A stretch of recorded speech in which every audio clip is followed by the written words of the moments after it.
Bismillahirrahmanirrahim. Assalamualaikum warahmatullahi wabarakatuh. Innal hamdalillah nahmaduhu wa nasta'inuhu wa nastaghfiruh wa na'udzu billahi min shururi anfusina wa min sayyiati a'malina. May yahdihillahu fala mudilla lahu wa may yudlil fala hadiya lahu. Asyhadu an la ilaha illallah wahdahu la syarika lah wa asyhadu anna Muhammadan abduhu wa rasuluh sallallahu alaihi wa ala alihi wa sahbihi wa sallama tasliman katsira amma ba'd. Qala Allah ta'ala fil Qur'anil Karim, ya ayyuhalladzina amanu taqullaha wa qulu qawlan sadida yuslih lakum a'malakum wa yaghfir lakum dhunubakum wa may yuti'illaha wa rasulahu faqad faza fawzan 'azima. Alhamdulillah bifadlillah wa rahmatihi wa ihsanih. Kita bersyukur dengan memuji Allah Subhanahu wa taala yang mutlak karena limpahan nikmat rahmat dan ihsan-Nya. Di pagi menjelang siang hari ini kembali Allah pertemukan kita di rumahnya dalam majelis ibadah, dalam majelis ilmu, di saat itu adalah sholat terbaik, sholat duha terbaik. Kapan itu? Kapan sholat duha terbaik, Kang Jaka? Ketika anak unta sudah mulai kepanasan punggungnya. Sholatul awwabin hina tarmud al-fisol. Sholat orang-orang yang selalu kembali kepada Allah, yang selalu mengingat Allah, ketika anak-anak unta sudah kepanasan punggungnya. Sholat duha terbaik jam 9, jam setengah 10, ketika orang-orang lalai dengan kesibukan dunia mereka, kita sholat. Kemudian Rasulullah SAW pula bersabda, "May yaghdu ilal masjid fayata'allam aw yu'allim khairan kutibat lahu hajatun tamatan tamah." Siapa yang pergi di awal hari jam segini ke masjid untuk belajar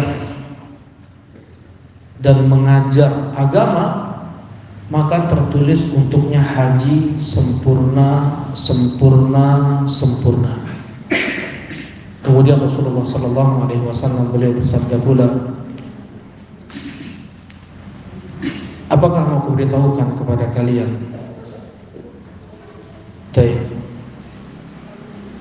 Nah, apakah ada di antara kalian yang mau mendapatkan seekor unta dengan barang dagangannya di punggungnya tanpa ada memutus tali silaturahim? Kami mau ya Rasulullah.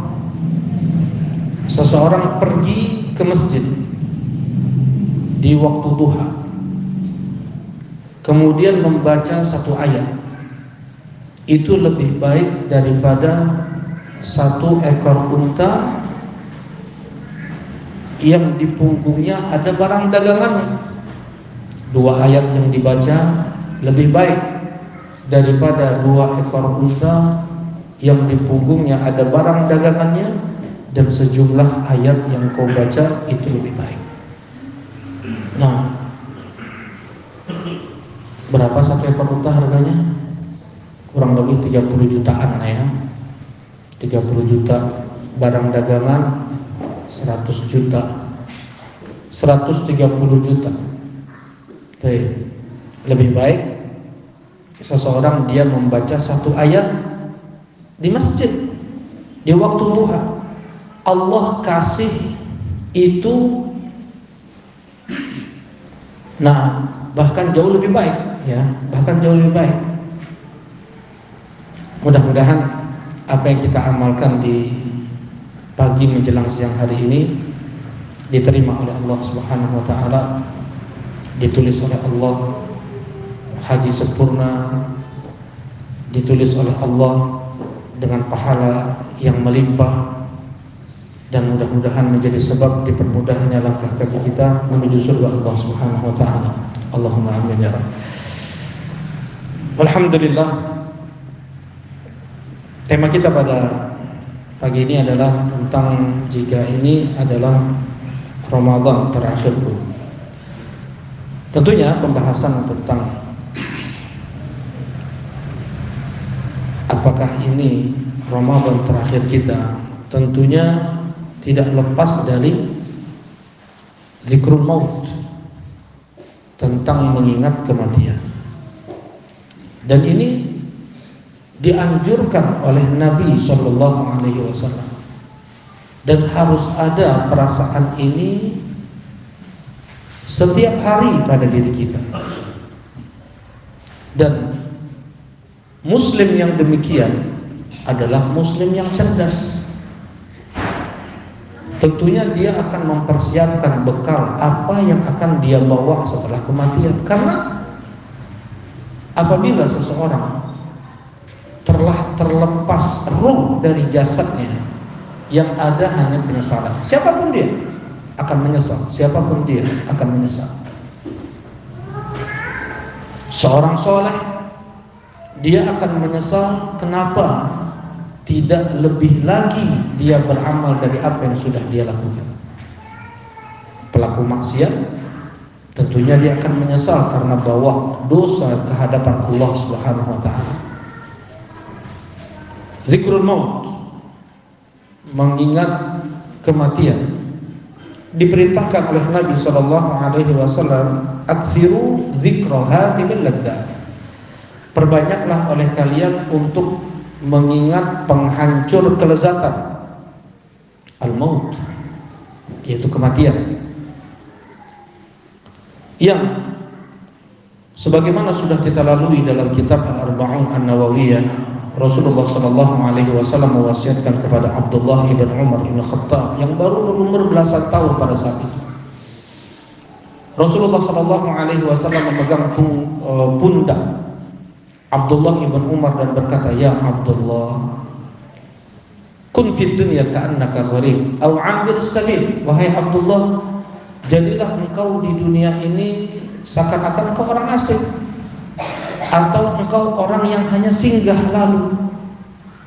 Ya, tidak banyak angan-angan dunia yang melalaikan seseorang untuk membawa bekal menuju kampung dia yang sebenarnya. Angan-angan dunia melalaikan seseorang dari itu, dari ibadah, dari beramal saleh. Sampai Rasulullah sallallahu alaihi wasallam mengatakan, ada memang budak dunia itu. Segala gerak-gerik, pola pikir hanya untuk keuntungan dunia. Ta'isa abdu dinar, binasalah hamba dinar. Ta'isa abdu dirham, binasalah hamba dirham.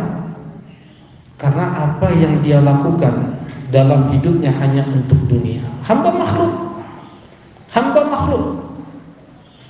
Baik. Sedangkan di surat Ad-Dariyat Allah Subhanahu wa taala berfirman, "Wa ma khalaqtul jinna wal insa illa liya'budun." Tidaklah aku menciptakan jin dan manusia kecuali untuk beribadah kepadaku. Nah, seorang muslim yang kayyis, kata Nabi sallallahu alaihi wasallam, al-kayyis yang cerdas adalah dia yang membawa, dia yang mempersiapkan bekal untuk setelah kematiannya. Ya, mali walidunya, apalah aku dengan dunia ini kecuali hanya bagaikan seorang musafir yang dia singgah berteduh di bawah pohon untuk melepas penatnya, kemudian dia melanjutkan safarnya lagi. Tidak banyak angan-angan di bawah pohon tersebut. Ya. Dan bagi mereka yang selalu mengingat kematian akan mempunyai 4 kebaikan. Mereka yang selalu mengingat kematian akan selalu mempunyai 4 kebaikan. Yang pertama adalah dia akan segera bertobat kepada Allah. Dia akan segera beristighfar. Dia tidak akan menunda-nunda tobat. Dia tidak akan menunda-nunda istighfar. Dari dosa yang pernah dia lakukan sebelum-sebelumnya, dia tidak pernah merasa bahwasanya dosanya tersebut sudah pasti diampuni oleh Allah. Entah riba yang dia lakukan, sholat yang dia tinggalkan, puasa yang dia tinggalkan dengan sengaja, dia tidak pernah merasa bahwasanya dosa-dosa tersebut sudah pasti diampuni oleh Allah. Segera dan berulang dia bertobat kepada Allah Subhanahu wa taala. Ka'ab bin Malik, sahabat Nabi sallallahu alaihi wasallam, yang dosa atau kesalahan yang beliau lakukan adalah tidak ikut perang Tabuk, terlalaikan dengan panen kurma beliau. Nantilah aku kejar Nabi SAW, besoklah, lusaklah. Akhirnya tertinggal. Ka'ab bin Malik terlalaikan dengan dunia, terlalaikan dengan kurma beliau. Rasulullah SAW yang pada saat itu mewajibkan seluruh muslim untuk ikut karena kurangnya prajurit kaum muslimin. Karena sebab dosa tersebut, Ka'ab bin Malik beliau menangis sampai puluhan hari, menangis, beristighfar, bertobat. Di hari yang ke-50 barulah turun ayat diterimanya tobat Ka'ab bin Malik untuk 1 dosa. Dosa tidak ikut perang Tabuk. Menangis Ka'ab bin Malik, memelas-melas kepada Allah, memohon-mohon kepada Allah untuk diampuni dosa beliau yang 1 itu. Baru di hari yang ke-50 Allah Subhanahu wa taala terima tobat Ka'ab bin Malik. Gak ada yang menjamin istighfar kita sudah diterima oleh Allah Subhanahu wa taala. Dan ini bukan patokan harus 50 hari nangis-nangis baru apa? Diterima tobat seseorang. Enggak, bukan patokan. Bisa jadi bertahun-tahun, puluhan tahun untuk 1 dosa. Ya. Kita tidak tahu. Ini yang pertama. Yang kedua adalah dia akan bersegera dan memaksimalkan ibadah. Dia akan bersegera dan memaksimalkan ibadah. Dia terus merindukan dirinya untuk menghambakan diri kepada Allah. Dia terus merindukan ibadah. Dia menunggu sholat zuhur, merindukan sholat asar, menunggu sholat maghrib. Memang ibadah demi ibadah dia rindukan bagaimana dia bisa menjadi hamba Allah yang sebenarnya. Bersegera dalam menjalankan perintah Allah. Yang ketiga, dia akan menjauhi maksiat. Bahkan dia membenci maksiat tersebut. Bahkan dia memerangi maksiat tersebut sebagai bentuk cintanya dia kepada Allah. Dan tidak lama lagi dia akan bertemu dengan Allah. Dia mengkhawatirkan su'ul khatimah ketika dia melakukan maksiat, mati. Su'ul khatimah. Nah, kemudian yang keempat, yang terakhir adalah akan kurang angan-angannya terhadap dunia. Akan kurang ambisinya terhadap dunia. Dia menjadikan dunia di tangan. Dia menjadikan dunia sebagai sarana menuju Allah, menuju kampung dia yang sebenarnya. Kenapa kok surga dibilang kampung yang sebenarnya, Kang Ageng?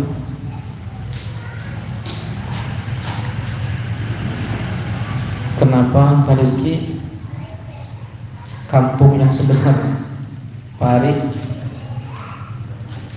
Karena kampung Abu Fathan, ya, ya. Nah, ada yang lain mungkin? Nah, karena ayah kita Adam berasal dari kampung tersebut. Kita mau mudik, kita berusaha untuk pulang kampung. Bagaimana kita bisa kembali ke kampung di mana ayah kita dulu berasal? Jangan salah kampung. Kampung hanya dua di sana. Kampung ayah kita Adam dan kampung musuh kita iblis. Ya. Kalau seseorang dia lebih patuh pada iblis, ya sekampung dengan iblis. Ketika dia berusaha untuk kembali ke kampung dia yang sebenarnya dengan syarat-syarat dan ketentuan yang berlaku tentunya. Allah Subhanahu wa taala telah menentukan bagaimana cara seseorang untuk masuk ke dalam surga. Diutus Rasul. Apa saja yang Allah inginkan dari kita sudah semuanya disampaikan oleh Rasul tersebut. Tidak ada yang tertinggal sedikit pun. Satu syariat pun, satu zikir pun tidak ada yang tertinggal. Sudah tertunaikan semuanya. Di tanggal 9 Dzulhijjah pada tahun 10 Hijriah Allah merekomendasi. Sudah tertunaikan semua yang Allah inginkan. Sudah tersampaikan semua yang diinginkan oleh Allah lewat perantara Rasulullah sallallahu alaihi wasallam. Kalau memang di sana ada ayat yang mau disembunyikan oleh Nabi sallallahu alaihi wasallam, maka Rasulullah sallallahu alaihi wasallam akan menyembunyikan satu ayat di surat Al-Ahzab ayat ke-37 yang itu menyingkap isi hati Nabi sallallahu alaihi wasallam, tetapi karena itu perintah Allah untuk disampaikan, Rasulullah sampaikan juga. Nah, ini sebenarnya bukan hanya untuk bulan Ramadan saja. Bagaimana ini andaikan Ramadan terakhir kita, bukan hanya Ramadan saja, zuhur kita nanti atau taklim kita ini, ya, setiap ibadah kita rasakan bagaimana andaikan ini adalah ibadah terakhirnya. Kemudian setelah itu dia bertemu Allah. Rasulullah sallallahu alaihi wasallam beliau mengatakan sebelum sholat kepada para jamaah, selain beliau seringnya untuk meminta kepada para jamaah agar meluruskan shaf, sawu sufufakum fa inna taswiyatas sufuf min iqamatis shalah, istawu wa la takhtalifu fatakhtalifa qulubukum, ya, istawu wa'tadilu wastaqimu. Ada juga Rasulullah SAW mengingatkan istawu sawu sufufakum. Nah, wasallu salatal muwaddi', salatlah kalian seperti salat perpisahan. Habis salat mati, habis salat lepas ruh dari jasad, bertemu Allah lagi. Nah, Rasulullah ada juga mengingatkan para jamaah agar mereka membuat seakan-akan ini adalah sholat terakhir mereka, begitu ya. Apabila ada perasaan seperti itu, maka tentunya dia akan memaksimalkan, akan mengoptimalkan ibadah tersebut. Sebagaimana Rasulullah SAW ketika sudah ada tanda itu adalah Ramadan terakhir beliau memaksimalkan ibadah di bulan Ramadan terakhir tersebut, membaca Al-Quran lebih daripada Ramadan sebelumnya. Ya,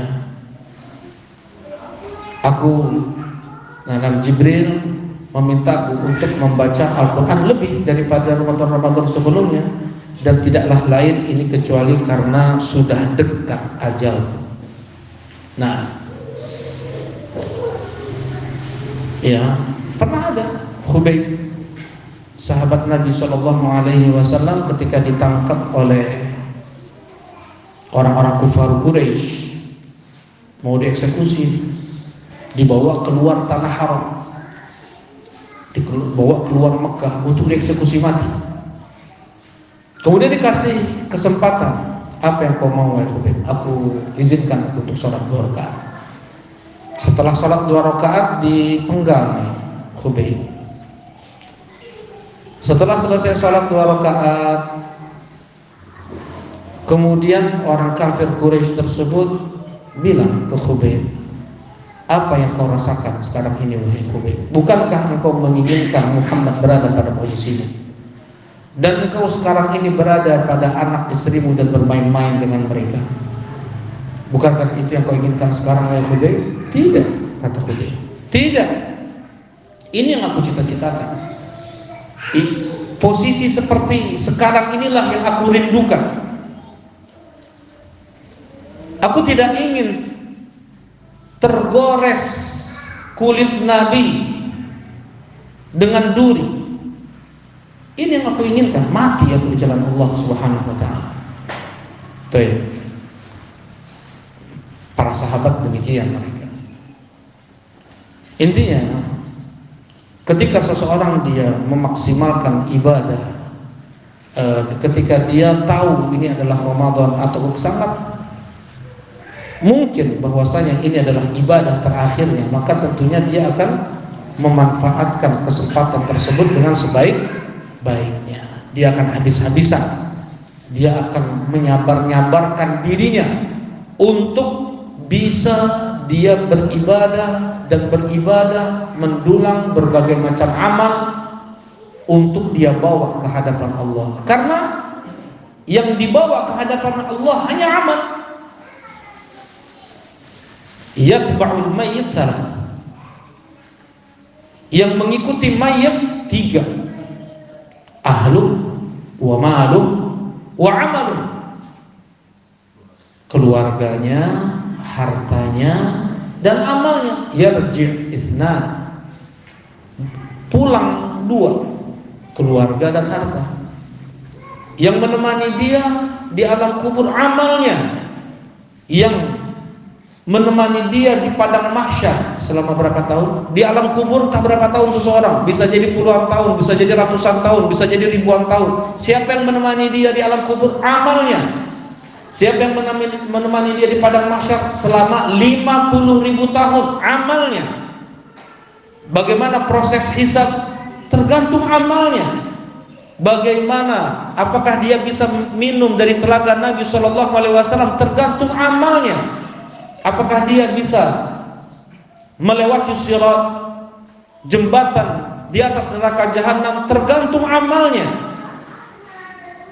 Nah, timbangan amalnya apakah bisa berat? Tergantung amalnya. Kedudukan dia nanti di surga di tingkat berapa? Andaikan dia masuk ke dalam surga Allah Subhanahu wa taala, tergantung amalnya. Amal. Dan itu adalah bukti iman. Mustahil seseorang yang dia beriman kepada Allah kemudian dia tidak beramal. Karena itu Allah Subhanahu wa taala mensyaratkan untuk mendapatkan kehidupan baik di akhirat adalah dengan dia beriman dan beramal. Man 'amila shalihan min dzakarin aw untha wa huwa mu'min falanuhyiyannahu hayatan thayyibah. Siapa Siapa yang dia beramal soleh, baik laki-laki atau perempuan, dan dia mukmin, maka Allah akan berikan untuk dia kehidupan yang baik. Wal 'ashr innal insana lafi khusr illa alladziina aamanu wa 'amilus shalihat. Sungguh manusia berada dalam kerugian kecuali orang yang beriman dan beramal soleh. Amal soleh adalah tanda dari kejujuran iman seseorang. Ya, Allah Subhanahu wa taala mengingatkan di akhir surat Ali Imran, ya ayyuhalladzina amanu sabiru wasabiru. Wahai orang-orang yang beriman, bersabarlah kalian dan sabarkan lebih jiwamu.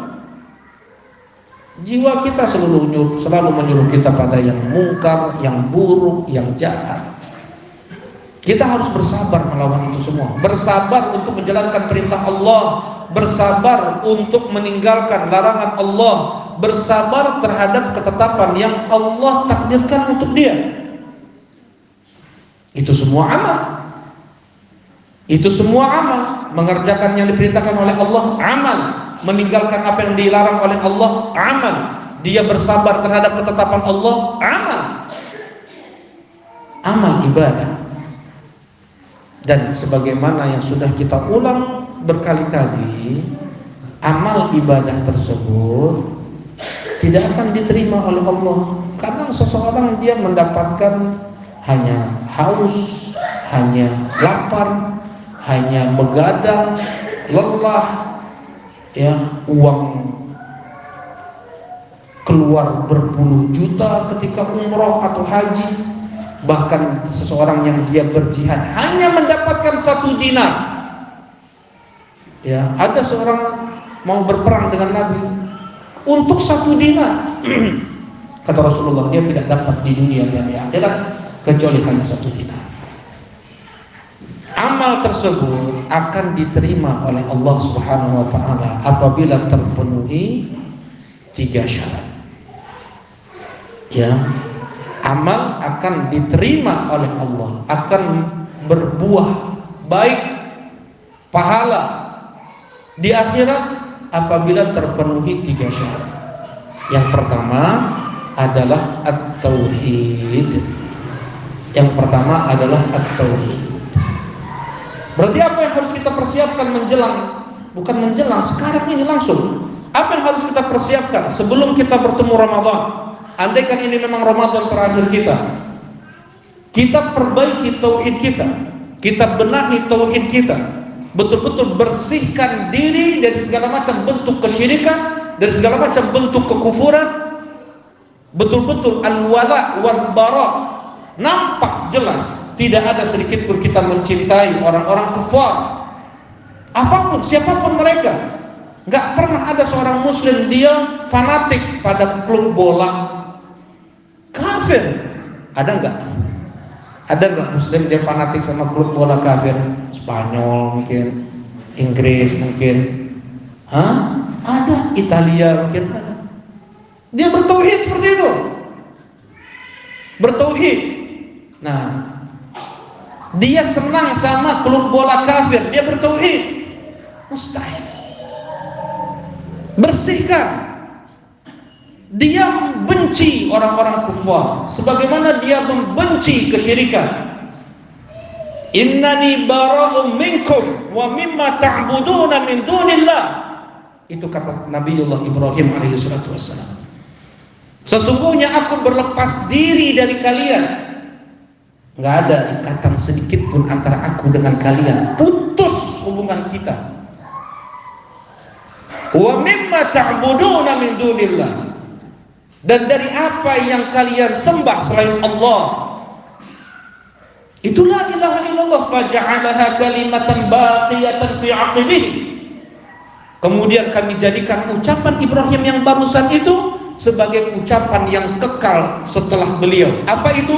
La ilaha illallah. Ya, la ilaha illallah. Tidak ada yang patut untuk diibadahi kecuali hanya Allah. Dan semua yang diibadahi selain Allah diibadahi dengan kebatilan, kesyirikan, dan mereka al-musyrikun. kesyirikan dan al-musyrikun. Gak ada syiar-syiar kufar di rumah kita. Gak ada baju-baju bola, entah setan merah lah namanya, entah apa lagi. Gak ada setan merah pun, setan diidolakan. Dan muslim banyak juga yang berfanatik.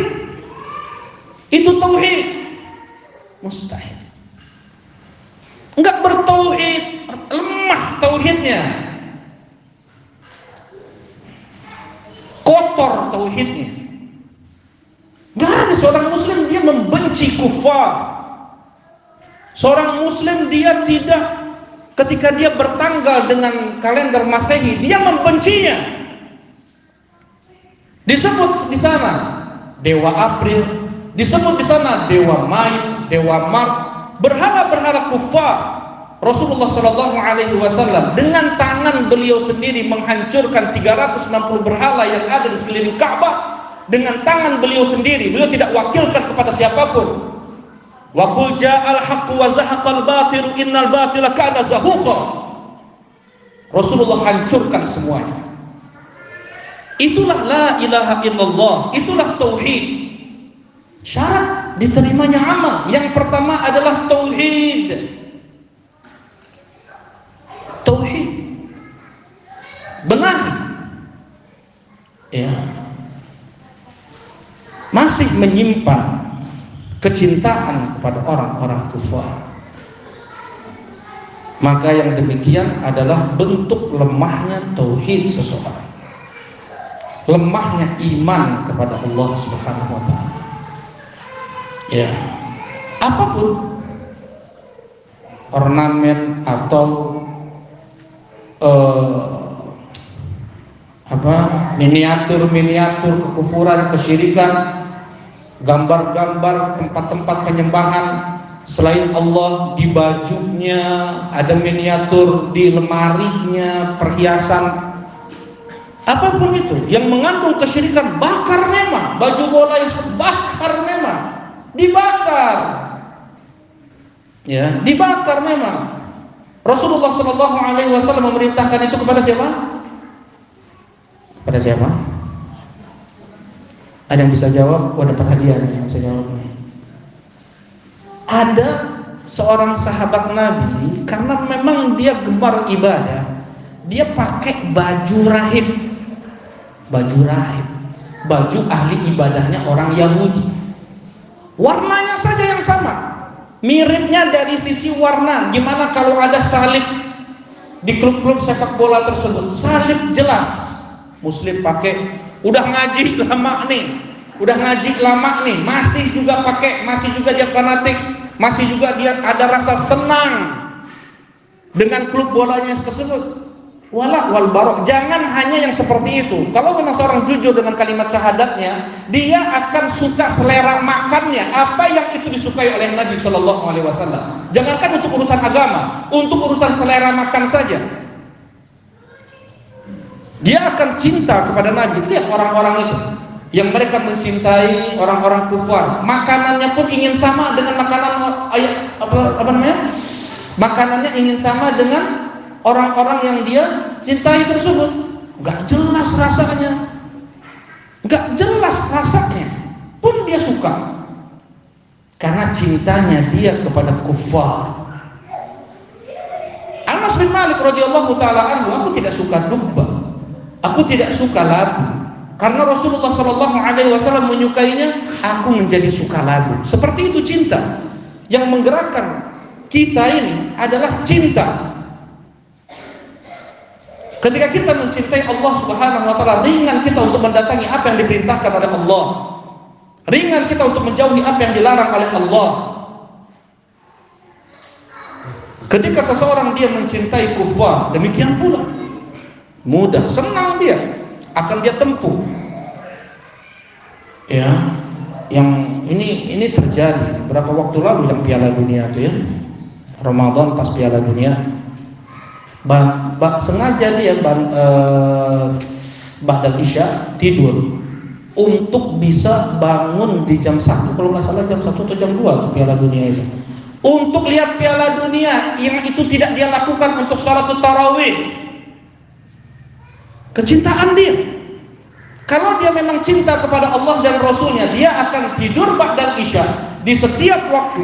Bukan hanya pas Ramadan saja, ba'dal isya dia tidur, dia bangun jam 1 malam untuk sholat tahajud, untuk dia berdoa dan beristighfar kepada Allah Subhanahu wa ta'ala. Cintanya kepada Rasulullah. Nah, yang sulit seperti itu dia tempuh untuk menonton apa? Piala Dunia. Kecintaan dia. Permainan orang-orang kufar. Nah, jadi nggak boleh gitu main bola. Nggak, ini anak ngambil contoh yang banyak saudara-saudara kita terkena di sana. Boleh main bola, boleh. Ya. Nah, untuk kesehatan apa tujuannya, apa niatnya? Tapi kalau sampai dia fanatik, dia sampai mengidolakan kafir. Ada seorang muslim mengidolakan kafir, pakai baju di punggungnya. Nah, ya, Kristen, namanya lagi Kristen. Subhanallah. Itu yang dia pakai, itu yang dia idolakan. Anta ma'aman ahbabta yaumal qiyamah. Engkau bersama yang kau cintai di hari kiamat. Mencintai orang kafir bersama mereka nanti di hari kiamat. Tahu betul seluk-beluk siapa pemain bola ini. Kafir dia, musyrik dia, bersama dia nanti di hari kiamat. Pasti itu. Karena Rasulullah SAW yang mengatakannya, pasti. Nah, bahkan mungkin pengorbanan dia untuk yang demikian tidak dia lakukan itu untuk itu. Tidak dia lakukan itu seperti yang dia lakukan untuk agama dia. Ya, seorang ayah, seorang ibu, ketika dia mengeluarkan beratus ribu, tak berjuta untuk pendidikan anaknya, untuk biar tahu matematika, untuk biar tahu biologi, fisika, yang usaha tersebut tidak pernah dia lakukan untuk si anak tahu siapa Rabbnya, apa Islam, siapa Rasulnya. Mana wala wal bara? Mana la ilaha illallah di sini? Mana al-imanu billah di sini? Tauhid. Nah, perbaiki tauhid. Jangan ada yang lebih dicintai lebih daripada Allah dan Rasulnya. Rusak tauhidnya itu. Anak, dia lebih mencintai anaknya. Bagaimana dia agar bisa menjadi seorang pejabat, orang kaya, tersohor, ini itu, sehingga dunianya terjamin dengan pendidikan yang sukses. Dia keluarkan uang yang tidak sedikit untuk itu. Yang itu tidak dia lakukan untuk agama si anak. Tauhid seperti itu. Nah, perbaiki tauhid. Karena syarat diterimanya amal yang pertama adalah at-tauhid.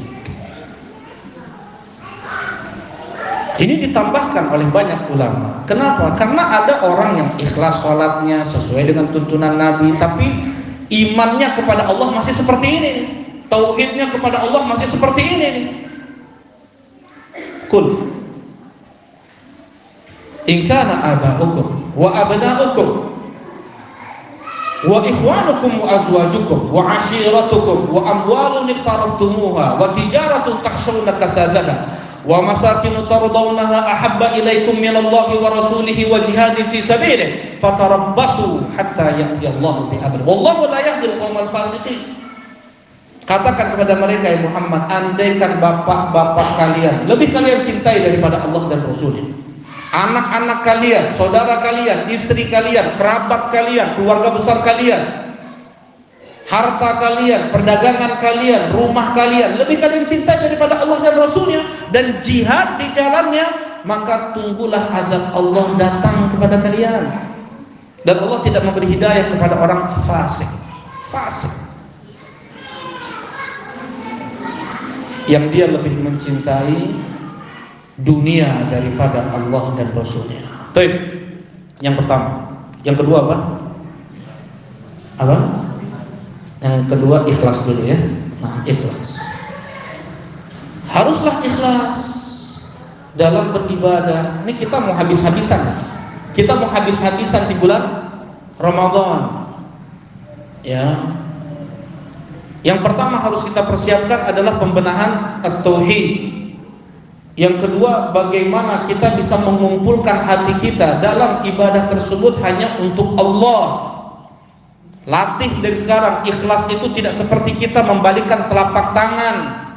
Mereka para ulama mengatakan, ma jahadtu nafsi, tidak pernah aku bersungguh-sungguh untuk diriku dari untuk satu amal lebih daripada ikhlas. Yang paling sulit dikerjakan oleh mereka para ulama, tingkatan ulama adalah al-ikhlas, mengumpulkan hati,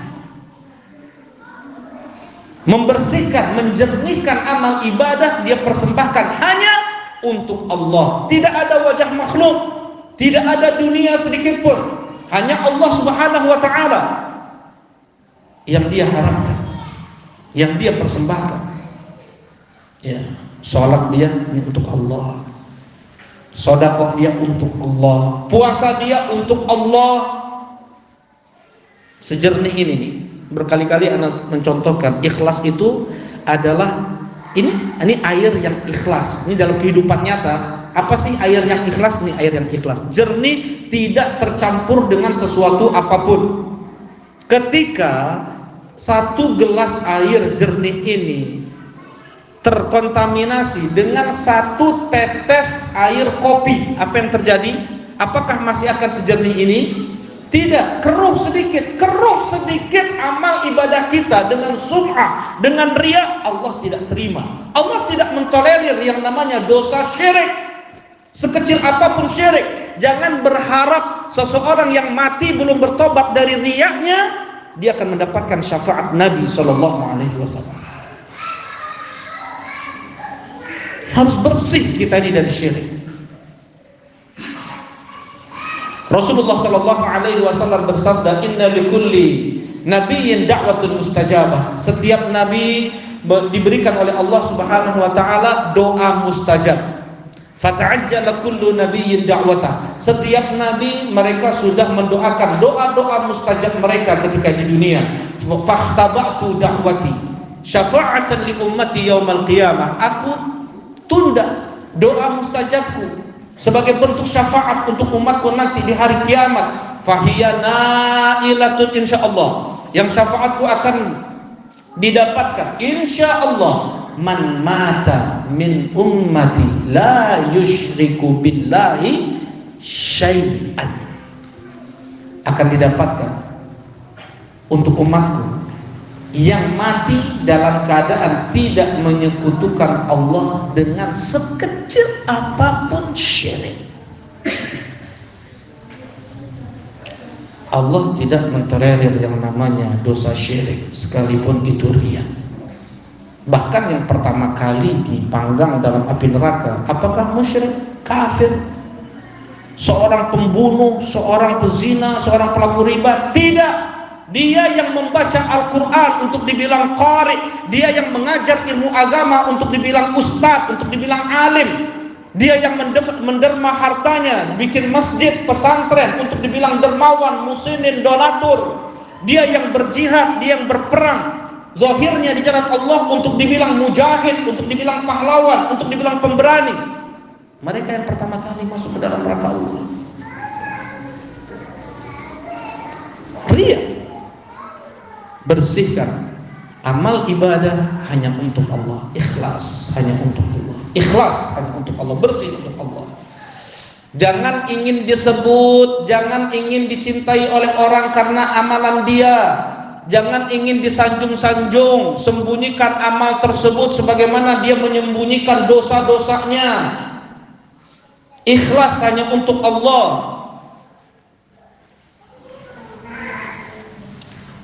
Yang dengan ibadah ikhlas ini akan datang berbagai macam bentuk kemudahan dari Allah untuk amalan-amalan berikutnya, dan dia akan mendapatkan penjagaan dari Allah dari segala macam bentuk syubhat dan syahwat iblis alaihi laknatullah.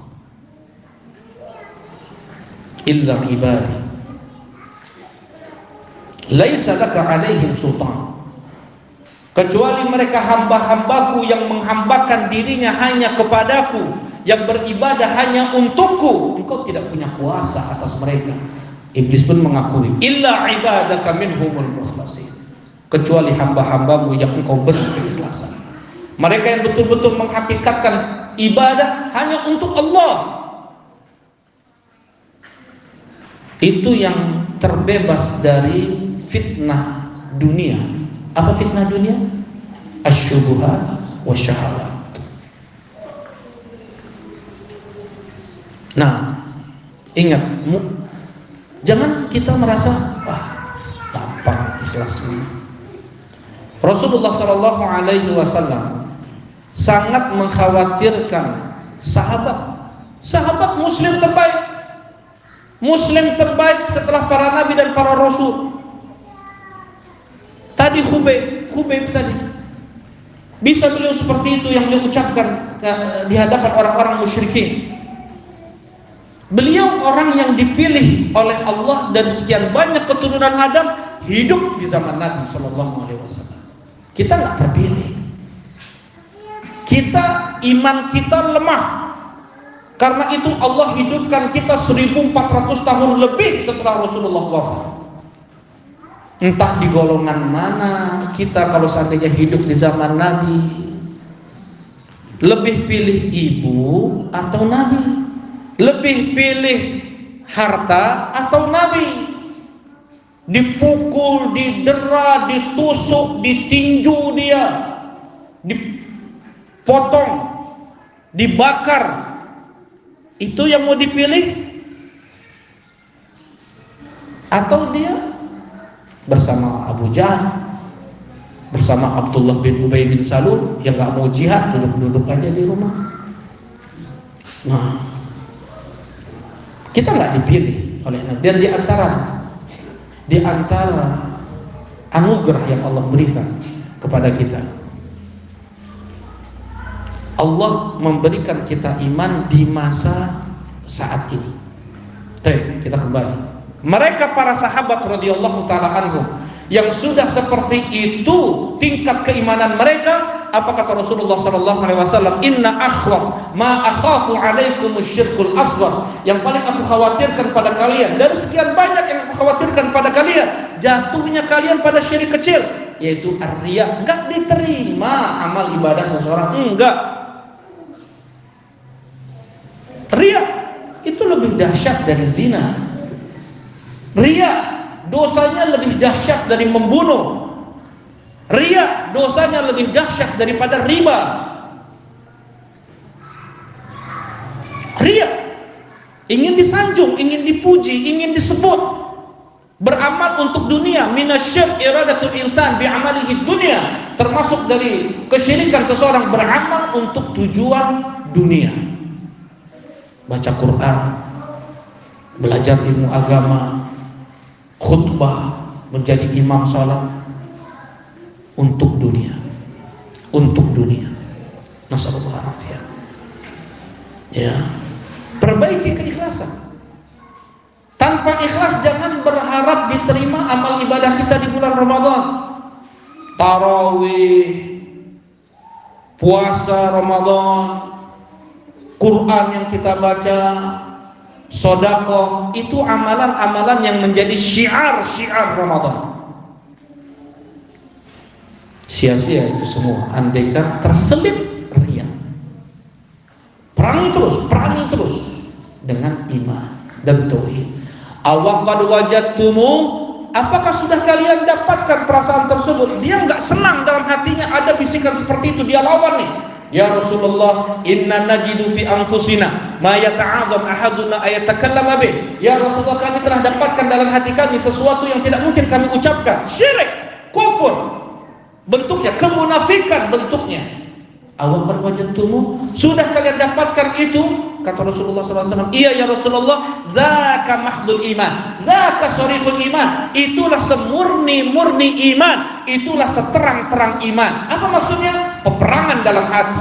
Dia nggak senang ada riya dalam hatinya, dia tidak senang ada sum'ah dalam hatinya.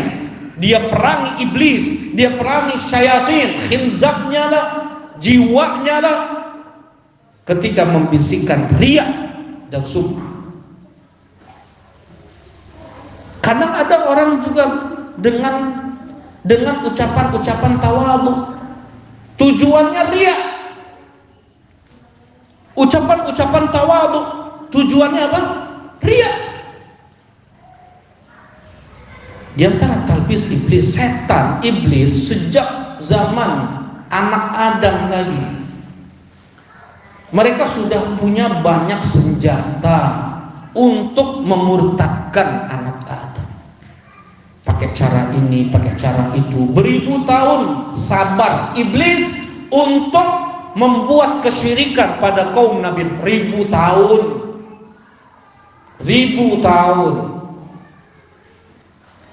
Bukan setahun 2 tahun. Sabar iblis. Dia nggak pernah melakukan kesyirikan. Dia yang membuat kesyirikan. Mata mati. Siapa nih? Wad, Suwa', Ya'uth, dan Nasr.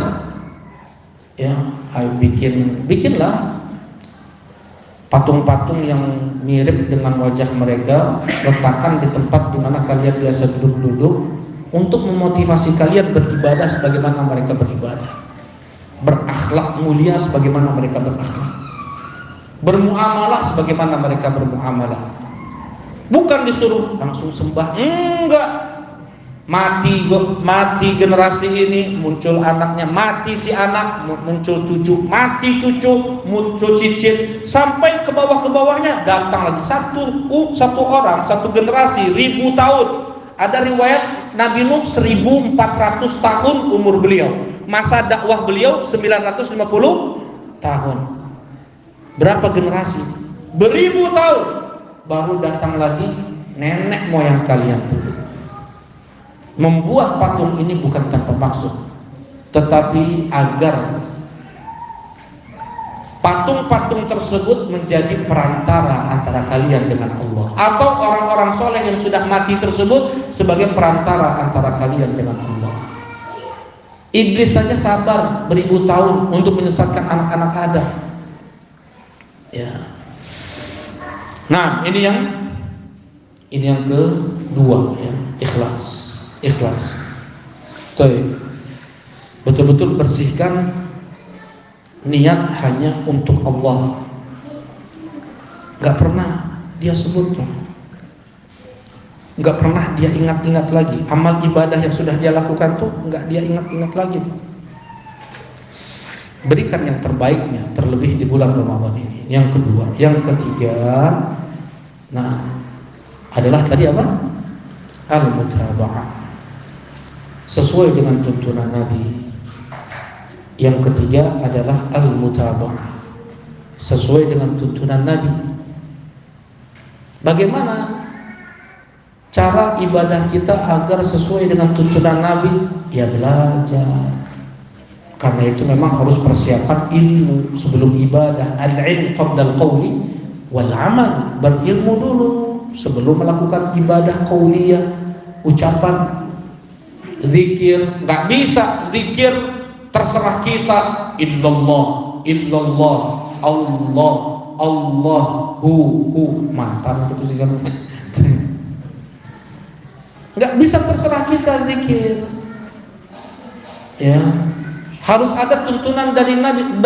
Berilmu dulu sebelum melakukan ibadah yang bentuknya qauliyah, sebelum ibadah yang bentuknya fi'liyah, ucapan dan perbuatan.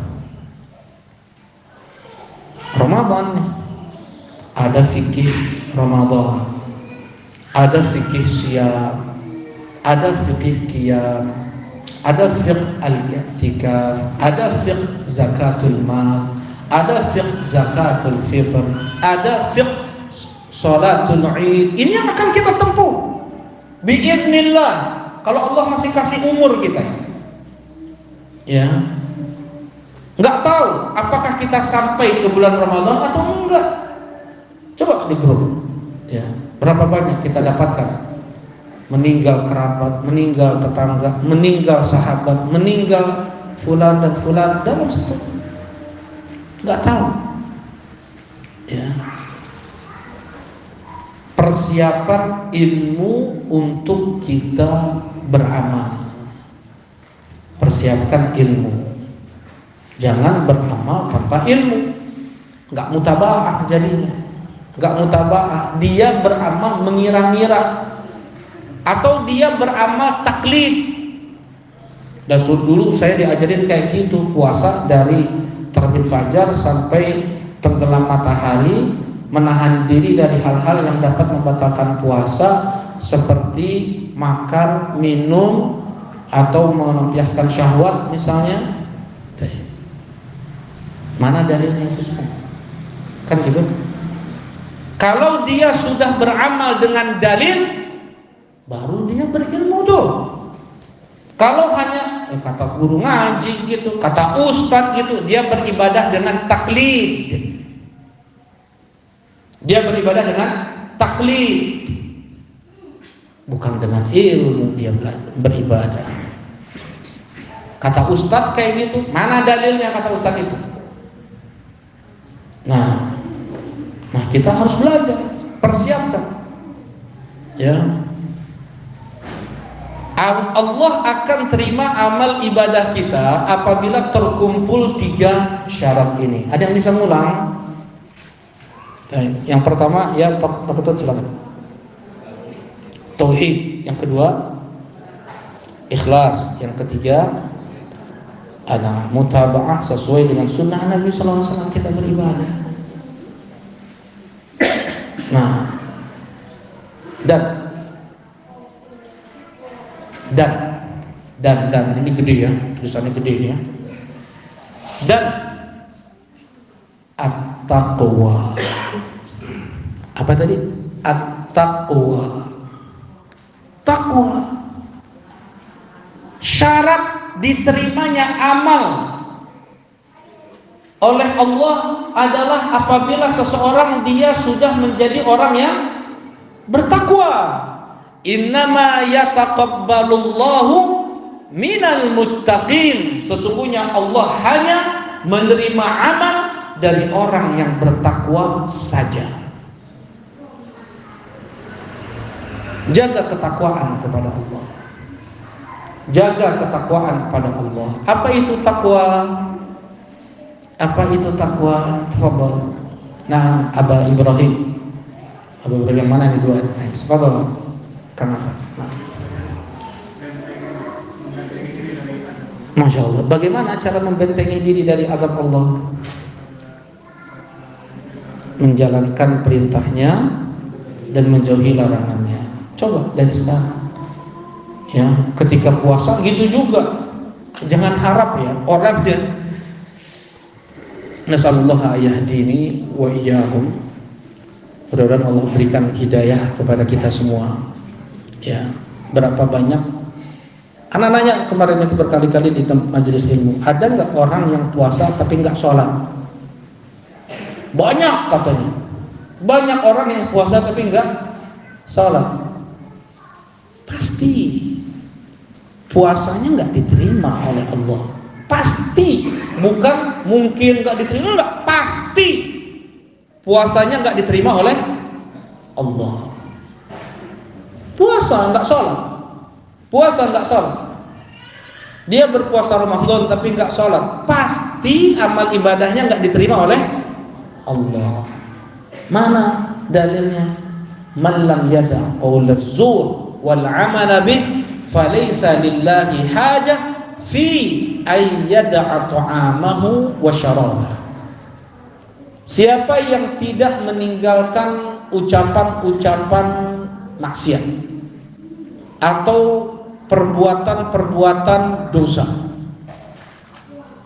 puasa, maka Allah tidak akan mengganjar puasanya dengan pahala. Pasti.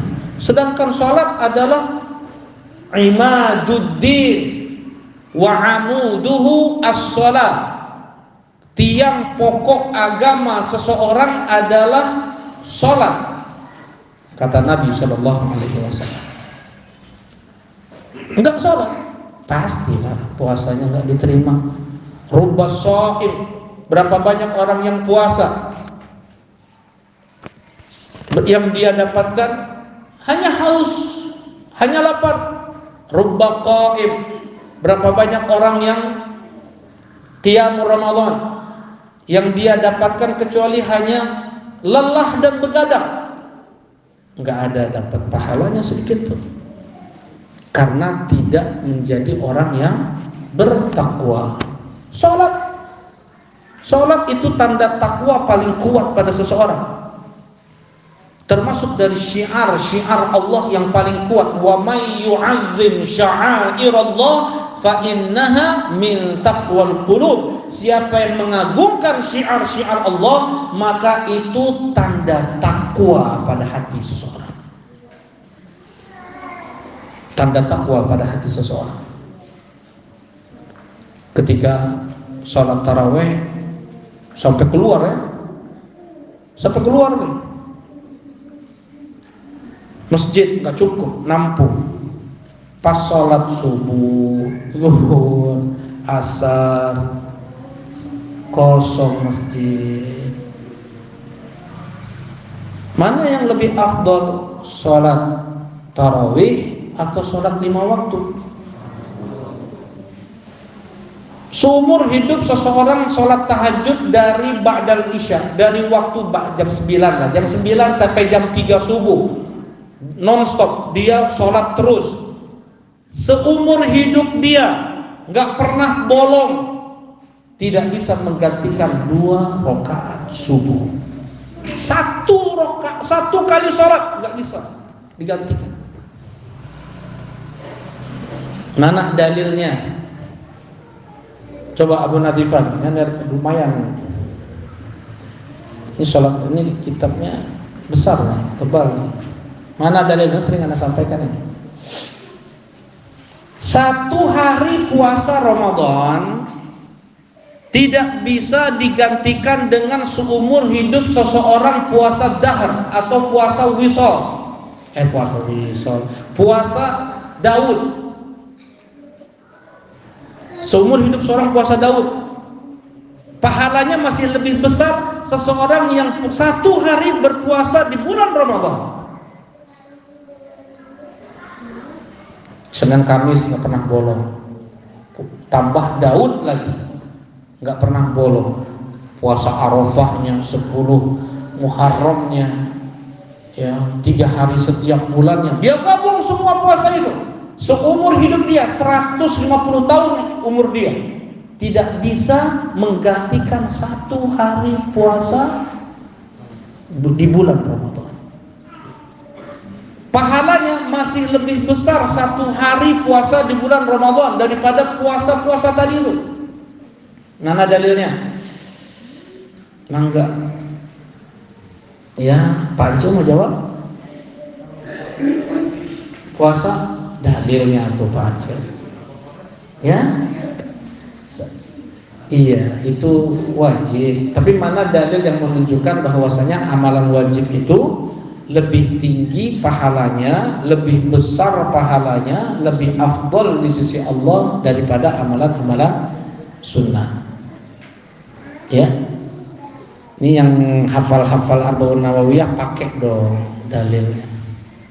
Abu Nadifah coba. Ini yang udah sampai mana? Udah sampai selesai kira-kira?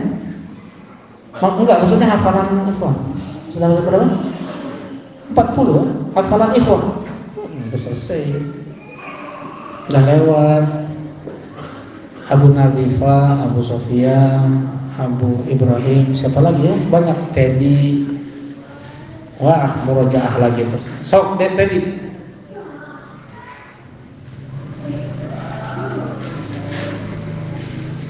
Letak pendalilannya aja. Paling 6 kosakata.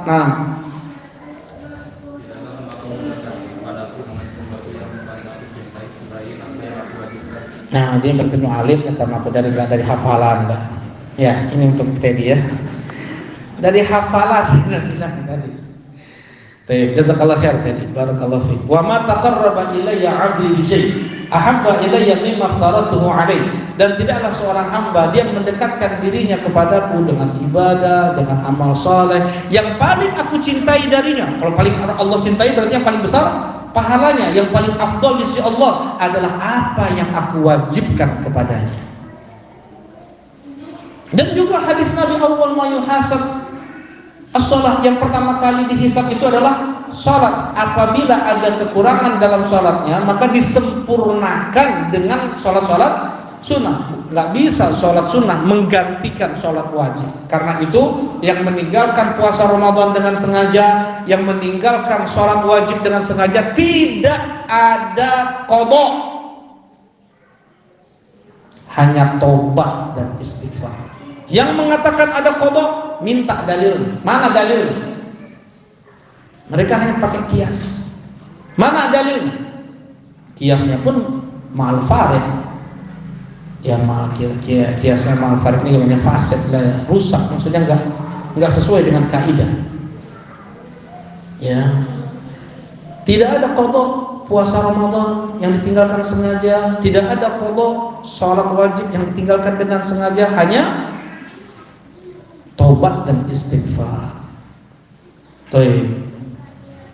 Nah, ini Ramadan. Kemudian, jadi jangan kita sia-siakan puasa ini, puasa di bulan Ramadan ini. Ketika ada dua orang sahabat karib dari Yaman, mereka masuk Islamnya bareng, hijrahnya ke Madinah bareng. Yang satu giat ibadah, yang satu biasa. Yang giat ibadah ini terbunuh di jalan Allah dan dipastikan syahid oleh Rasulullah SAW. Dipastikan syahid, itu luar biasa. Mereka para sahabat saja ketika selesai perang, ada sahabat mengatakan fulan syahid, fulan syahid, fulan syahid. Kala, kata Rasulullah, tidak, dia tidak syahid. Aku melihatnya di neraka karena tali sendal yang dia korupsi. Tali sendal berapa? Sekarang sendal aja harganya 10.000. Udah dengan tapak-tapaknya itu. Tali sendalnya doang berapa? Ribuan, 5.000 perak tali. Dia tidak masuk surga karena tali sendal yang dia korupsi. Kata Rasulullah SAW kepada yang lain, kalla, tidak. Aku melihat dia di neraka karena sapu tangan yang dia curi. Ketika perang ada sapu tangan, ambil. Ketika perang ada tali sendal. Ini orang yang berbeda ini, bukan satu orang ini. Ini orang yang berbeda ini. Ada lagi seseorang yang meninggal ketika perang Khaybar, dibawa oleh sahabat-sahabatnya kepada mayatnya, jenazahnya dibawa ke hadapan Nabi. Ya Rasulullah SAW, ya Rasulullah, tolong sholatkan sahabat kami ini. Kata Rasulullah SAW, fa inna sahibakum qad dhalla, sallu alaihi. Teman kalian sudah korupsi, kalian aja nyolatkan. Rasulullah nggak mau menyolatkan, dia nggak syahid ini.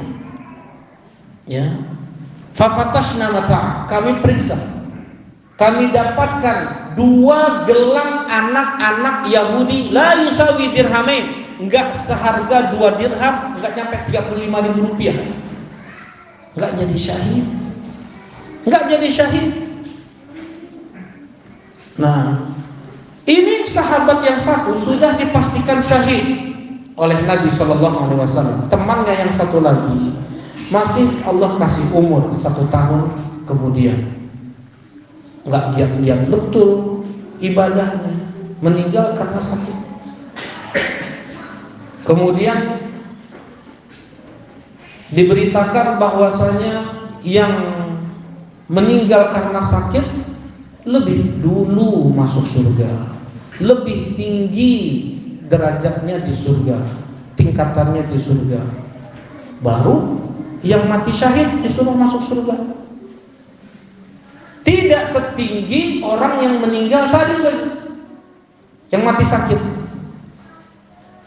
Kata Rasulullah, kalian merasa heran?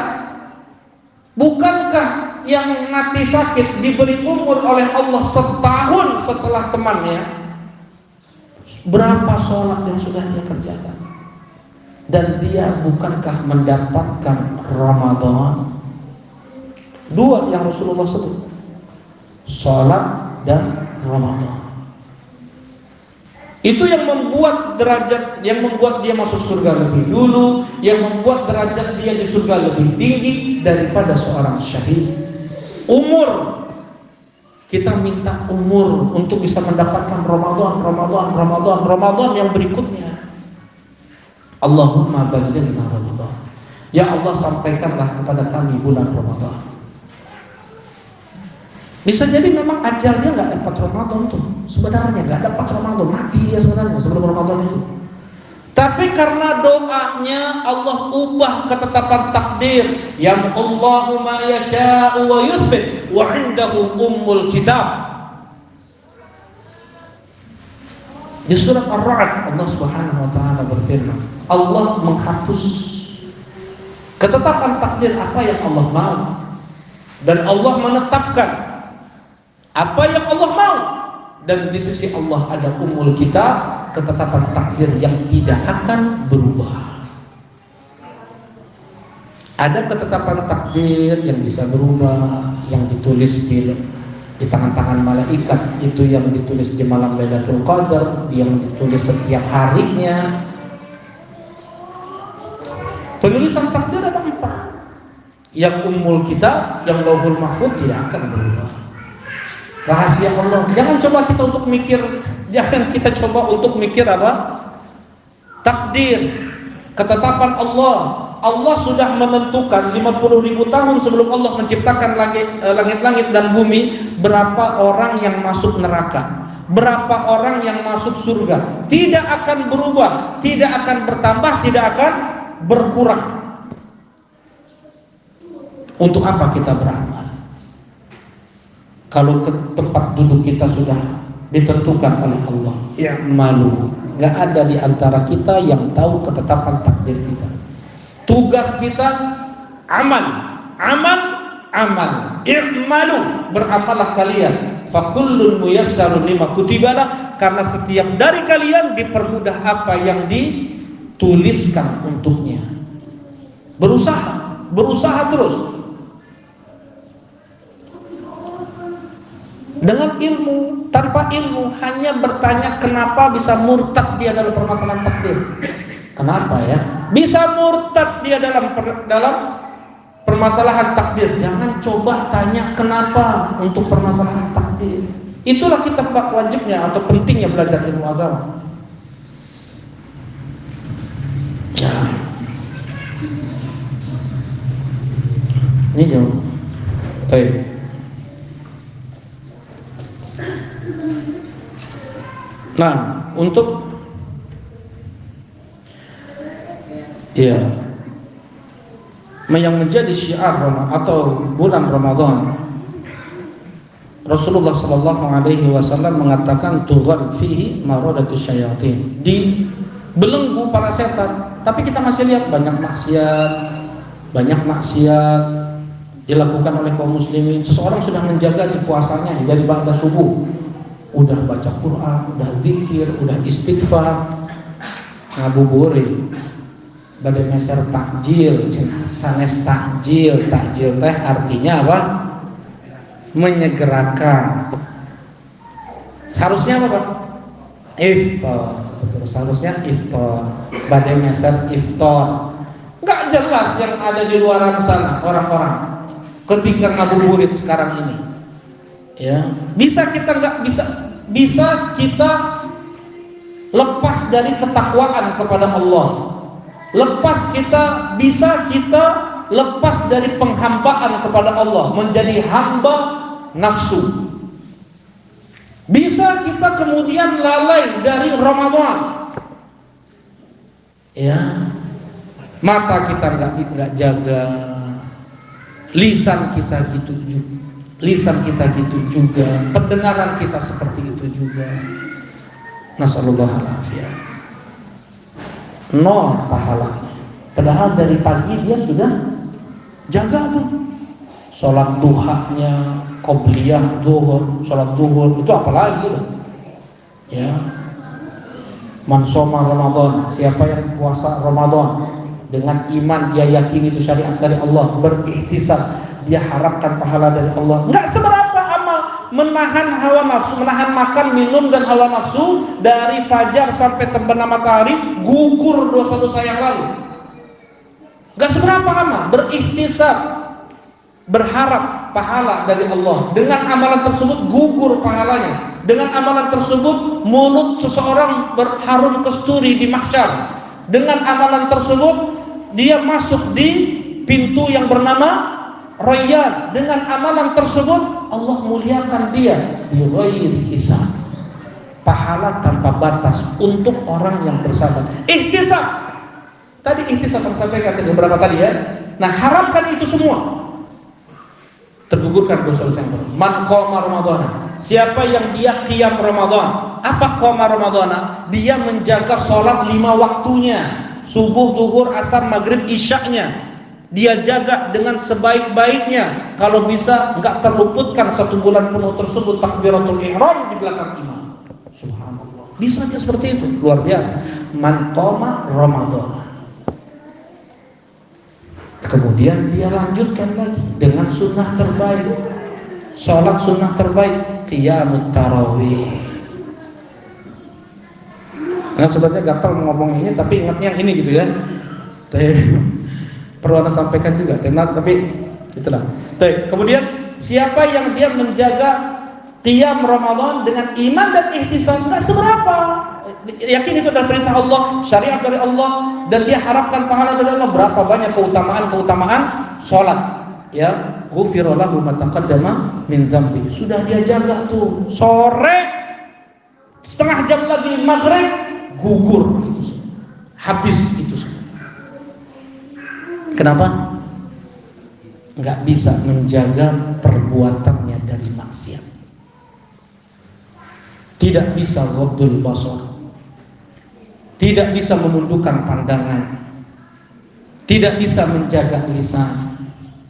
Gugur. Man lam yada qaulaz zur wal amal bih.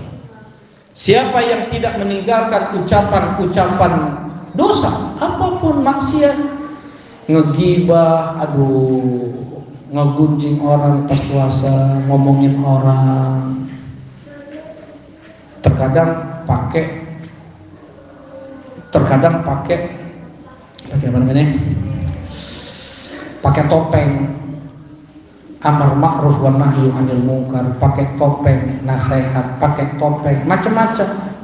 Tapi sebenarnya pelampiasan hawa nafsu. Ngomongin orang, ngegosip, ngegunjing. Nah, udah sia-sia. Allah nggak akan ganjar puasanya. Nol. Para ulama mengatakan, sebagian ulama lain buka puasa dia. Setiap menggunjing 15 menit lagi menggunjing orang, udah buka puasa aja percuma. Ini pendapat sebagian ulama, tapi dhaif ya, bukan anak pendapatnya itu enggak. Puasanya tetap sah, hanya sekedar menjalankan perintah Allah, pahala nol. Begitu juga sholat. Berapa banyak sholat dikerjakan untuk pahala nol, hanya mengerjakan perintah Allah Subhanahu wa taala. Banyak kan? Rasulullah SAW mengatakan hanya naik dari kepalanya cuma sejengkal, nggak naik kepada Allah, no. Tapi tetap dia harus sholat untuk menunaikan perintah Allah Subhanahu wa taala.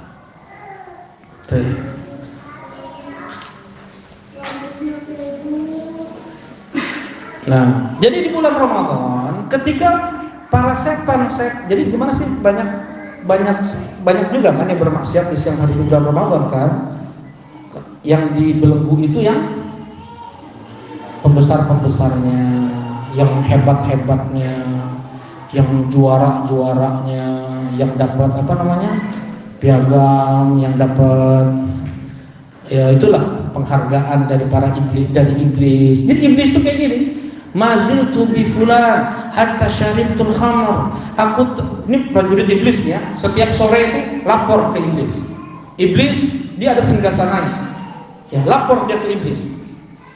Ya iblis, aku terus menyertai si fulan, aku terus membisikkan kepada si fulan sampai aku berhasil membuat dia minum khamr. Mantap, Pak. Engkau tidak melakukan apa-apa. Sebentar lagi dia taubat. Mazultu bi fulan hatta zana. aku menyertai si fulan sampai aku berhasil membuat dia berzina. Apa anta syekh? Engkau tidak lakukan sesuatu, sebentar lagi tobat. Iblis nggak senang dengan maksiat-maksiat kayak gitu. Coba iblis. Maziltu bi fulan hatta farraqtu bainahu wa baina zawjatihi. Aku terus menyertai si fulan sampai aku berhasil memisahkan dia dengan istrinya. Membuat kekacauan, membuat perselisihan antara suami istri, antar ikhwah, antar asatid. Apa kata iblis? Anta, engkau memang setan.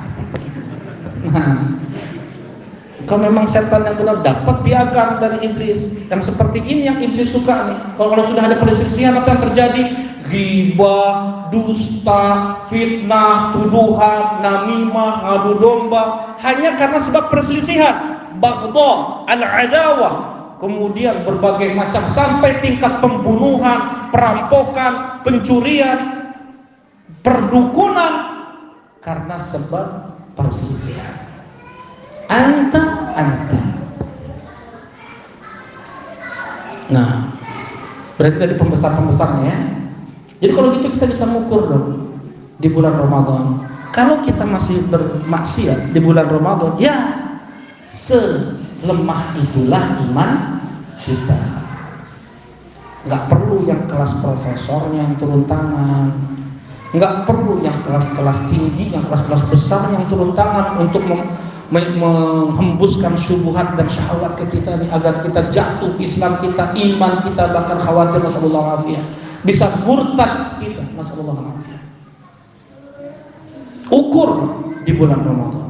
Nggak bisa kita lalajo tipi ya, lalajo keneh lalajo keneh aurat wanita, si ibu pun membiarkan juga suaminya ngelihat kayak gitu. Berita ya Ukraina ya kira. Berita mana ada pembawa acara The Mes atau ya macam-macam. Nggak mau orang bagaimana orang-orang terfitnah, nol pahalanya. Medsos mati memang. Enggak, dia setel lagi YouTube dengan kajian ustaz, COD bikin. Ya. Belum lagi kredit apa musik dia dengar, kan gitu. Selayang datang. Nah, nasallallahu alaihi. Matikan itu semua. Kalau memang perlu ada yang didengar dari kajian-kajian asatidzah, download. Ya. Apapun cara bagaimana kita terhindar dari bentuk maksiat sekecil apapun itu di bulan Ramadan. Kita bisa mengukur iman kita nanti di bulan Ramadan.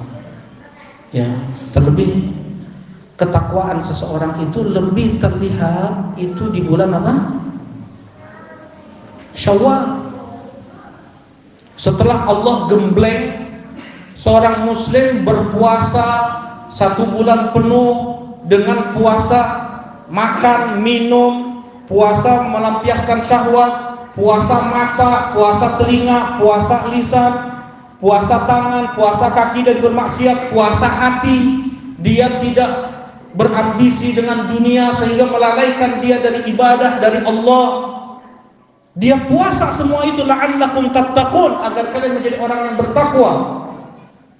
Terlihat di bulan Syawal. Kalau di bulan Syawal dia masih bermaksiat, tanda Allah nggak terima amal ibadah dia di bulan Ramadan. Tanda Allah terima amal ibadah dia di bulan Ramadan ketika di bulan Syawal dia kelihatan, oh ini muslim tuh ini loh. Kalau ngomong jujur, kalau bercanda nggak bohong, kalau muamalah amanah, ini dan itu kelihatan. Mukmin bertakwa itu di setelah Ramadan, lain bebas, merdeka, maksiat, pergi ke tempat-tempat maksiat, wisata-wisata, ya, yang terlihat di sana juga aurat-aurat wanita. Tanda Allah tidak terima amal ibadah dia di bulan Ramadan. Hati-hati. Nasallallahu alaihi. Mudah-mudahan Allah bisa jaga kita ya. Mudah-mudahan Allah Subhanahu wa taala terima amal ibadah kita di bulan Ramadan. Mudah-mudahan Allah ampuni dosa-dosa kita, karena kalau enggak terampuni dosa kita di bulan Ramadan, maka Syawal, Dzulqa'dah, Dzulhijjah dan bulan-bulan berikutnya menjadi bulan petaka untuk kita. Nauzubillah. Rogimaan tersungkur hidung seseorang masuk ke lumpur-lumpur neraka, kata Jibril. Yang dia mendapatkan Ramadan, kemudian selesai Ramadan dan Allah tidak ampuni dosa-dosa dia. Amin, kata Rasulullah SAW. Ya, banyak istighfar di bulan Ramadan, terlebih di waktu sahar, ya, di waktu setelah selesai sahur. Wabil ashar hum yastaghfirun, dan di waktu sahar mereka istighfar. Para penghuni surga, orang yang bertakwa, orang yang beriman, mereka menyediakan waktu 10 menit sebelum azan subuh untuk beristighfar khusus, mohon ampun kepada Allah Subhanahu wa taala. Nah, baik. Mungkin ini ya. Nah, ya kenapa? Sorry.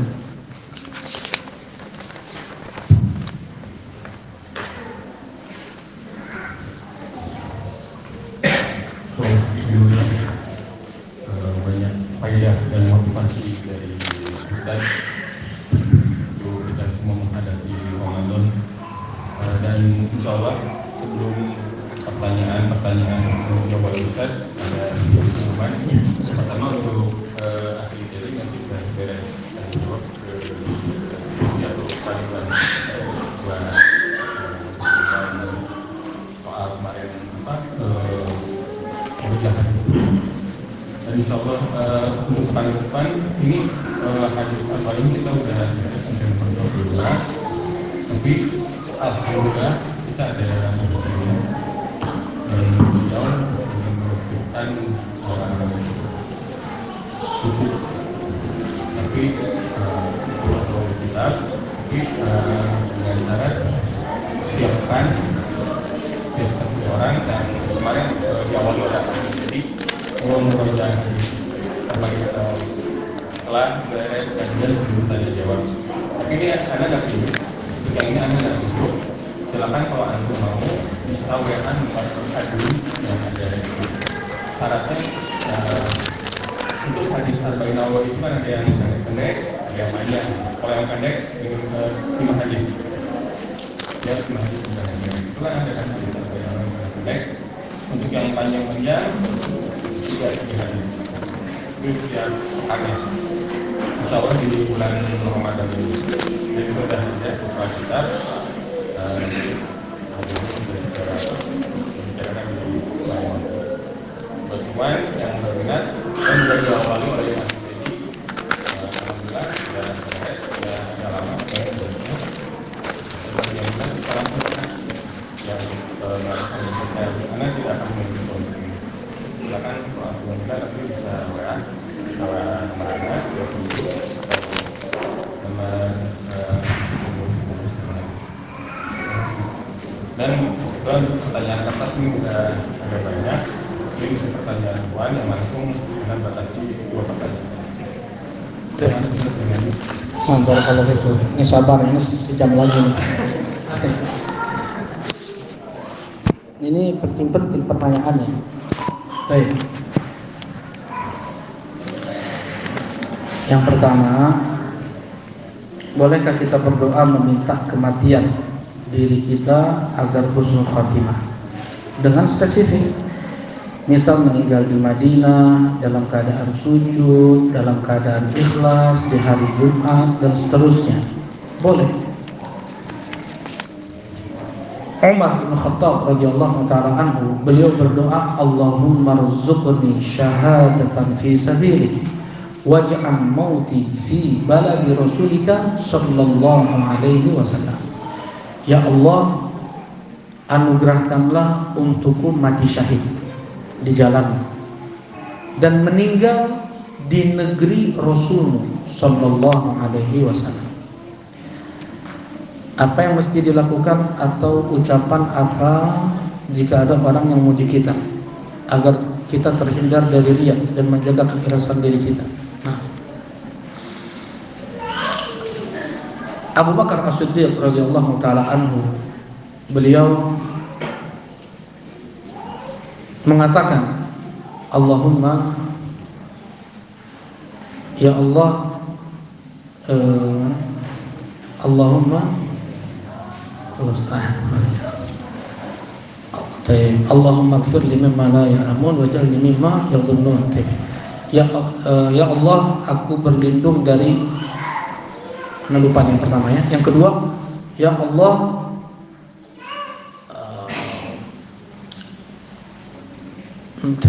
tadi udah lupa lagi. Allahumma ij'alni mimma yadhunnun. Allahumma. Ya Allah, ampunilah aku apa-apa yang mereka tidak tahu tentangku.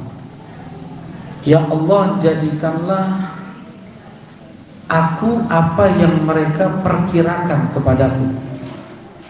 Ya, kita minta perlindungan kepada Allah juga dari ujub, dari riya, dengan doa Allahumma na'udzubika minal faqr wal kufr wasyirk wan nifaq war riya was sum'ah.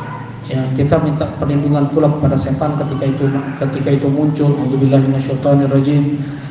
Nah, dan ingat ya, kita bisa membunuh saudara kita dengan pujian. Jangan mudah untuk memuji saudara kita di depannya. Ketika apalagi orang tersebut dia mudah terujub, ya mudah terkagum-kagum dengan dirinya. Nah, laqad qasamta dhahra akhi, engkau sudah membunuh, engkau sudah mematahkan tulang punggung saudara, mati sudah. Ya. Nah, anak bahkan melihat dari tingkatan syekh, dipuji jatuh dia. Nah, seberapa wajib seorang muslimah dalam bercadar? Apakah ada dalil khusus yang memerintahkannya agar hatinya lebih mantap dan lebih yakin lagi? Nah, ya ayuhan nabi qul li azwajika wa banatika ya ayuhan nabi qul li azwajika wa banatika wa nisa'il mu'minin yudnina 'alaihinna min jalabibihin. Wahai nabi, katakan kepada istrimu, kepada anak-anak perempuanmu, kepada wanita-wanita muslimat untuk menjatuhkan jilbab mereka dari atas ke bawah, ya. Dan hukumnya wajib untuk menutup wajah karena itu menjadi tempat fitnah, ya, tempat fitnah seorang wanita. Nah, dan Rasulullah Sallallahu Alaihi Wasallam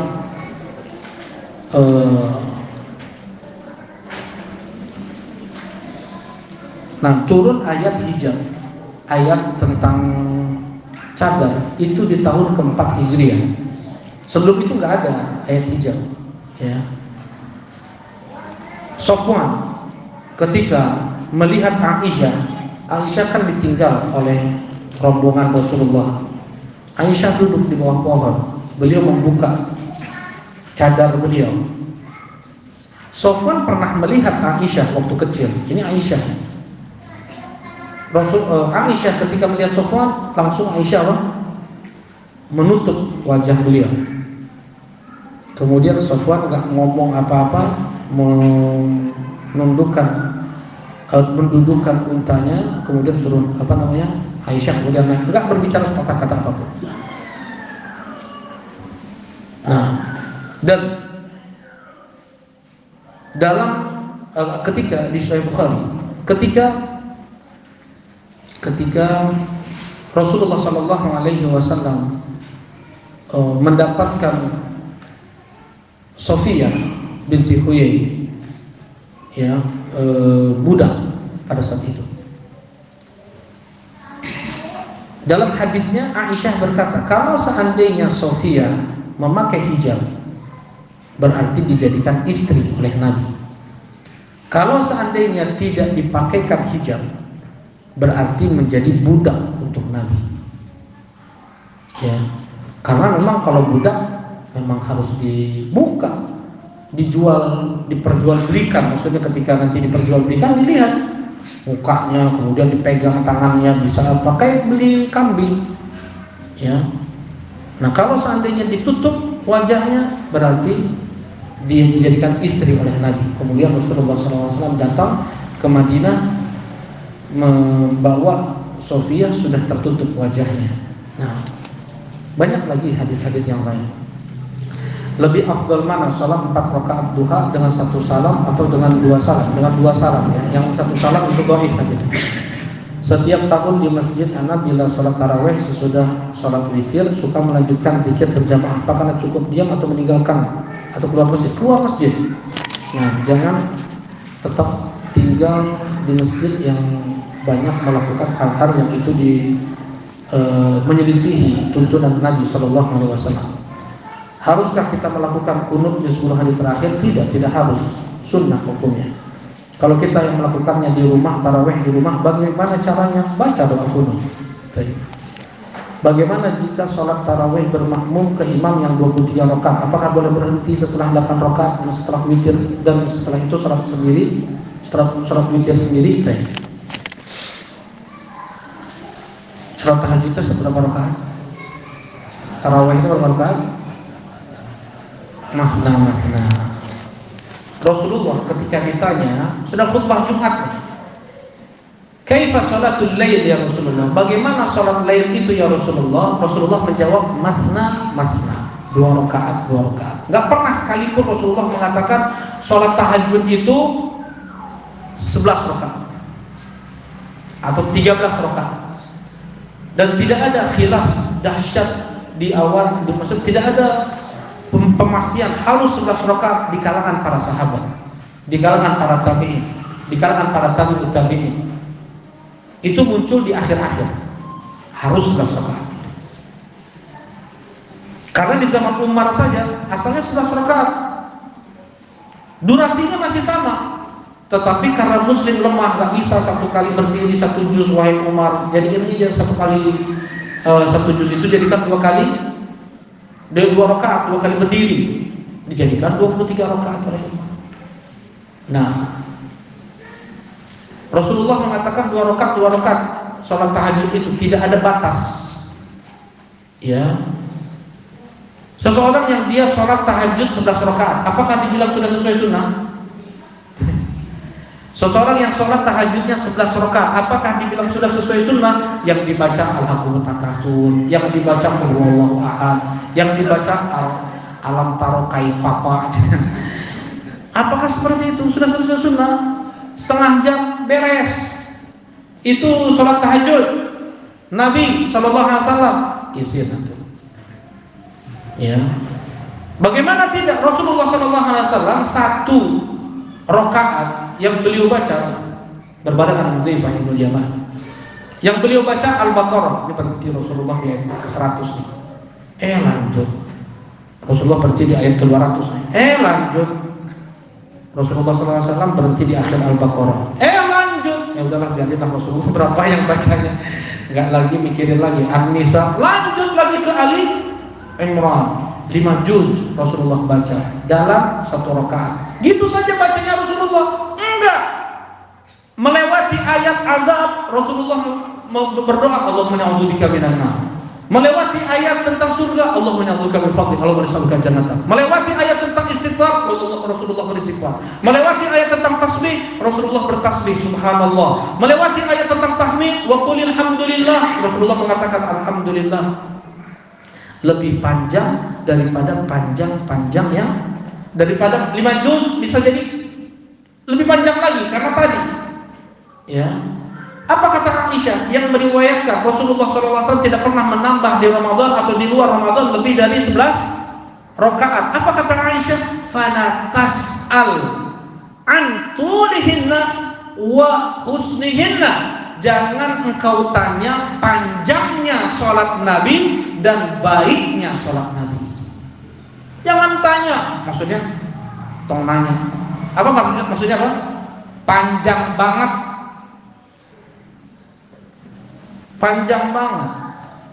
Kadang Rasulullah dari awal malam akhir malam baru selesai. Kadang Rasulullah dari pertengahan malam sampai akhir malam baru selesai. Kadang Rasulullah dari jam 1 sepertiga malam sampai subuh baru selesai. Kalau seperti itu betul sesuai dengan sunnah Nabi 11 rakaat. Jelas ini? 11 rakaat 20 menit 30 menit sesuai dengan sunnah Nabi? Ya, enggak dong. Jelas nih ya? Jelas ya? Yang Arab Saudi, di Arab Saudi secara umumnya, bukan hanya Masjidil Haram dan Masjid Nabawi saja, seluruh masjid besar, masjid sedang, kecil, sampai musolanya, tarawih itu ba'da Isya itu 11 rakaat. Dari ba'da Isya itu 11 rakaat sampai jam 10, jam 11, biasanya jam 11 selesai. 20 hari pertama di bulan Ramadan. 10 hari terakhir ba'da Isya 10 rakaat. Kemudian lanjut jam 1 sampai jam setengah 4 13 rakaat. Jadi totalnya berapa semua? 23 rakaat. Ada banyak, ada dinukilkan sahabat tabi'in, ada yang 37 rakaat, ada yang 41 rakaat, ada yang sampai disifati mereka para sahabat, para tabi'in ketika sholat tarawih tersebut, sampai kami bertumpu dengan tongkat-tongkat kami. Saking lamanya apa? Berdiri. Namanya juga tarawih. Apa tarawih artinya? Roha ma baina rokaatain. Ada rehat, ada selonjoran, minum kopi dulu, minum teh dulu antar 2 rakaat. Setelah 2 rakaat duduk dulu, nggak lanjut, nggak langsung. Kita kan setelah 2 rakaat langsung berdiri. Imam belum berdiri, dulu berdiri dua deh, acak-acak. Ya, nggak, bukan tarawih kayak gitu mah. Ya, tetapi makjur insyaallah, dapat pahala insyaallah. Apakah sah? Dapat pahala insyaallah, ikhlas dan sesuai dengan tuntunan Nabi. Kalau dibilang harus 11 rakaat, jangan hanya jumlah rakaatnya aja antum ikuti, tetapi sholatnya Rasulullah kayak gimana, gitu ya. Kalau gitu. Kemudian ini kesalahan sebagian ikhwan, ini banyak, udah lama ngaji masih salah juga. Udah lama ngaji, bertahun-tahun, bagian 10 tahun lebih masih juga salah untuk sholat tahajud. Witir dulu sebelum tidur, nanti tahajud lagi di akhir malam. Itu pemahaman yang salah. Rasulullah menyuruh Abu Hurairah untuk witir sebelum tidur karena beliau bangunnya pas ada subuh. Kalau seandainya seseorang dia sudah ada semangatnya, kuat hatinya untuk bangun di akhir malam, maka witirnya di akhir malam. Bagi mereka yang kecil hatinya, yang susah bangun sebelum subuh, witirlah sebelum tidur. Mayyatma, siapa yang ingin, yang semangat untuk sholat di akhir malam, maka sholatlah di akhir malam. Karena sholat di akhir malam dipersaksikan oleh seluruh malaikat. Entah berapa miliar malaikat nanti akan bersaksi untuk dia di hari kiamat. Dan siapa yang tidak, maka sholatlah di awal malam, kata Rasulullah SAW. Ya. Nah, jadi yang sudah taraweh, udah witir bersama imam, jangan lagi tahajud di akhir malam. Jelas ya? Karena kalau tahajud berarti dia akhiri sholat malam dia dengan berapa rakaat? Dengan 2 rakaat, genap tuh. Padahal Rasulullah mengatakan ij'alu akhir sholatikum bil laili witro. Jadikanlah akhir sholat malam kalian itu ganjil. Dia sudah witir bersama imam taraweh. Kemudian dia bangun jam 3, saya nggak sholat, dia lanjutkan lagi nih. Dia sholat taraweh, saya sholat tahajud lagi, 2 rakaat. Dia sudah menyelisihi Nabi yang seharusnya akhir malam itu sholatnya harus ganjil, malah dia akhiri dengan genap. Oh, di witir, yang cenah tuh.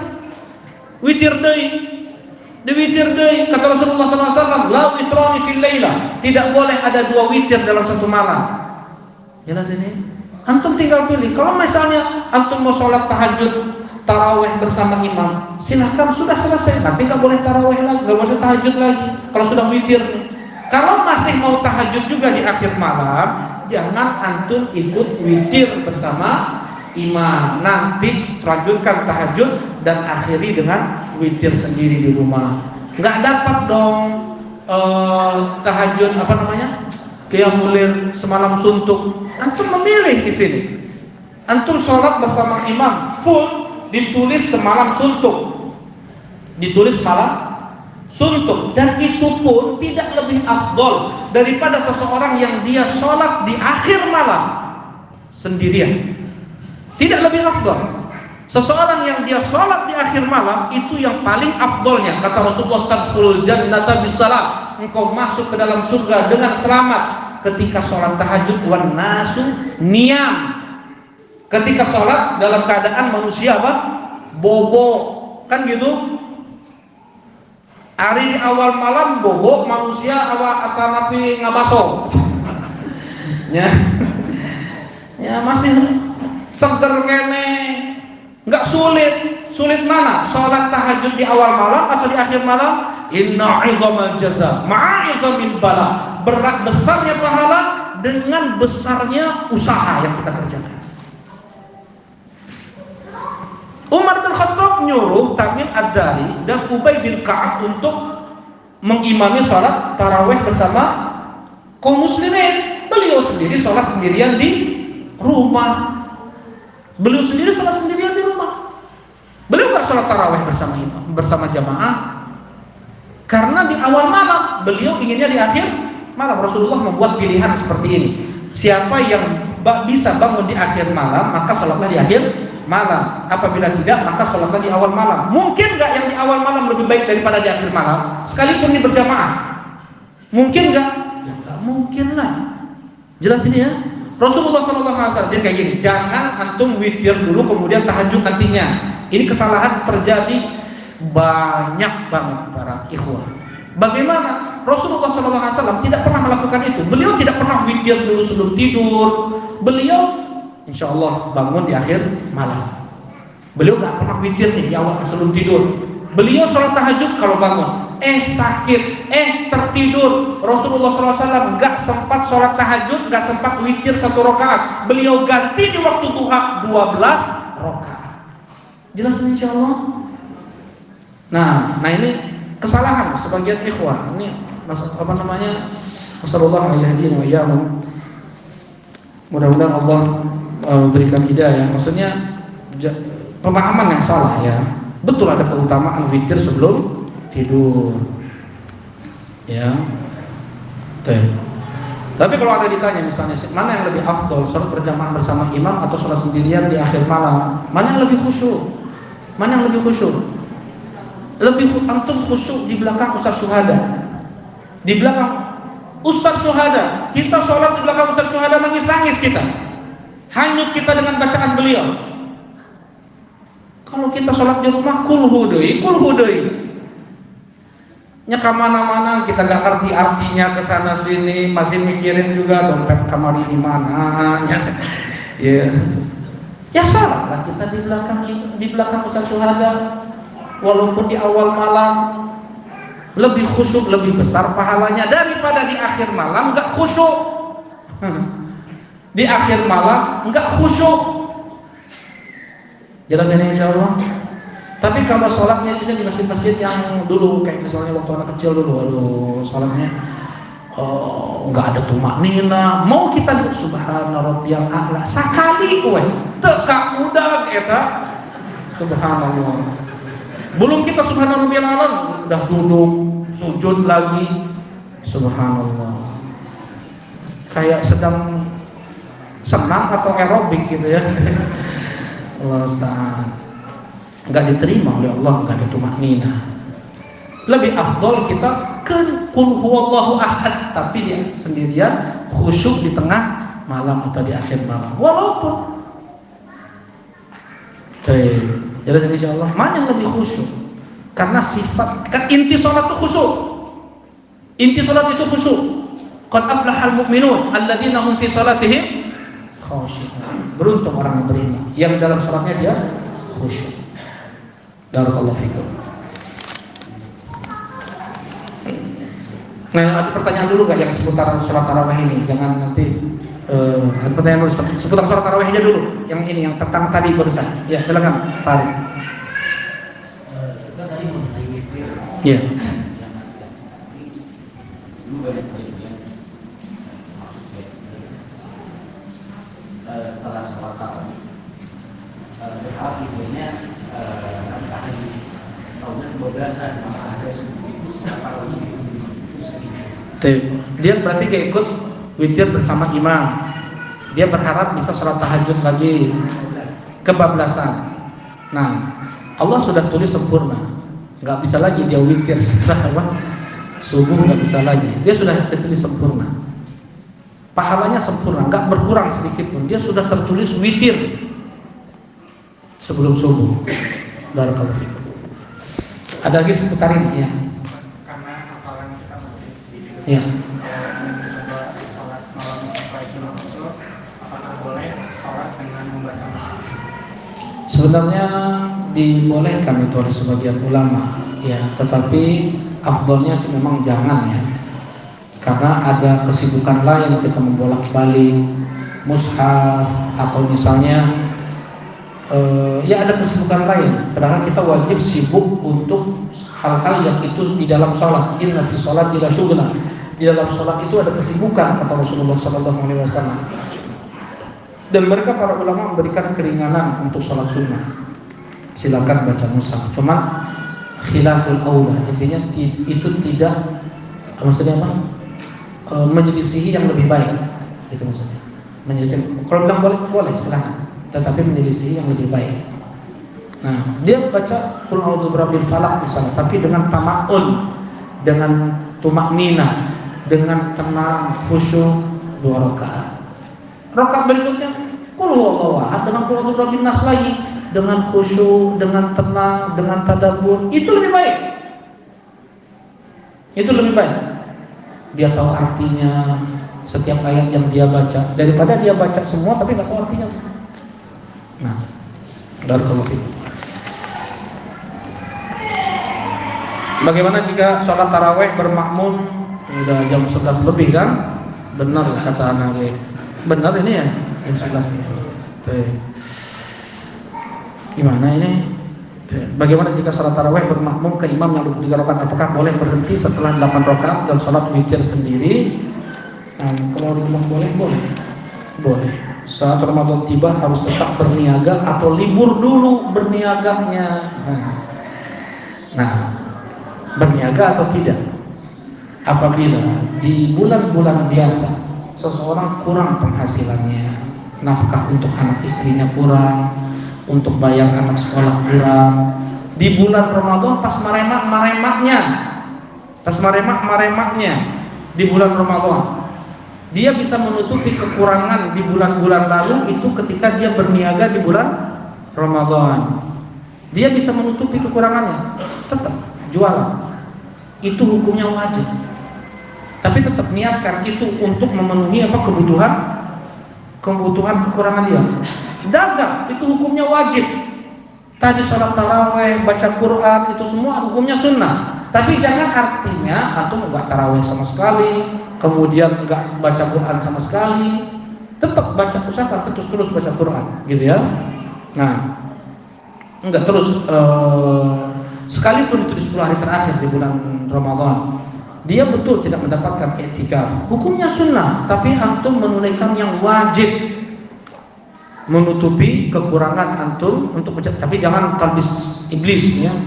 Oh ini mau untuk menutupi kekurangan ketarawehan, padahal untuk beli ini beli itu yang itu nggak penting. Nah, jadi niatkan, dengan niat bisa lebih besar pahalanya dari antum i'tikaf cari nafkah itu. Memang jauh lebih besar karena cari nafkah hukumnya apa? Wajib. Untuk akhwat lebih afdol sholat di mana saat tarawih? Di masjid yang ada thalabil ilminya karena ada ceramah setelah sholat isya, atau di rumah sendiri? Di rumah. Untuk akhwat di rumah itu jauh lebih afdol, lebih baik daripada di Masjid Nabawi. Sholatul mar'a fi baitiha khairun min sholatiha fi masjidi hadza. Salat seorang wanita di rumahnya lebih baik daripada salatnya di masjidku ini, kata Rasulullah. Bolehkah menyerahkan barang dagangan di masjid sedangkan sudah lunas, sudah boleh? Bayar hutang, ngasih barang boleh. Yang tidak boleh menawarkan barang dagangan atau melakukan akad. Itu yang tidak boleh. Teman anak meninggal 4 hari yang lalu selama hidupnya tidak sholat, masuk surga karena rahmat Allah, tapi dia baik. Maksudnya bapaknya teman anak meninggal 4 hari yang lalu, selama hidupnya tidak sholat, masuk surga karena rahmat Allah, tapi dia baik. Lumayan. Bolehkah sholat tarawih? Yang mana pertanyaannya? Doakan saja. Bolehkah sholat tarawih dilakukan di sepertiga malam seperti biasa kita sholat tahajud? Ya, sholat tarawih itu tahajud. Tarawih itu tahajud ya. Bukan, bagi ulama fikih membedakan tahajud di bulan Ramadan dinamakan tarawih. Rasulullah nggak pernah mengucapkan tarawih, nggak pernah. Itu istilah ulama fikih.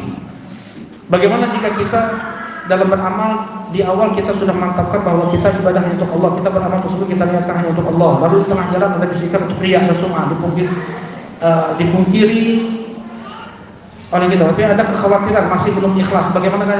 Bagaimana jika diakhiri dengan istighfar lagi dan merasa menyesal karena dalam hati ada rasa riya dan sum'ah, karena merasa sedih dan membenci diri karena bila beramal dan perasaan ingin dipuji atau apakah yang Anda lakukan sudah benar? Jangan kecewa kepada diri, membenci diri, ini tidak boleh. Dia memerangi riyanya itu sudah cukup. Ya, sudah cukup. Enggak boleh sampai kebablasan membenci diri. Ya. Nah, dia menyesal karena dalam hati ada rasa riya. Enggak bisa. Ini memang khinza namanya, khinza. Ya, datang terus dia ini. Terus perangi, ya, terus perangi sampai kita mati. Dan kekhawatiran masih belum ikhlas, terus perbaiki saja. Jangan sampai sebab kekhawatiran seperti ini membuat seseorang dia putus asa dari beribadah. Yang terakhir, jika kita ini anak jawabnya cepat-cepat aja ya, karena waktu udah lewatnya. Jika kita beramal untuk mengajak orang lain, kita perlihatkan amal kita agar diikuti oleh orang lain, karena kita ingin amal kita menjadi amal jariah untuk kita. Anak misalnya memberitahukan bahwa anak sedang, pertanyaannya, apa yang anak lakukan termasuk riya? Itu dia. Nah, kita beramal untuk dilihat oleh orang lain, agar orang lain meniru amal ibadah kita. Yang seperti ini dakwah, tetap niatkan karena Allah Subhanahu wa taala. Bukan karena kita ingin dipuji. Kita memberi contoh.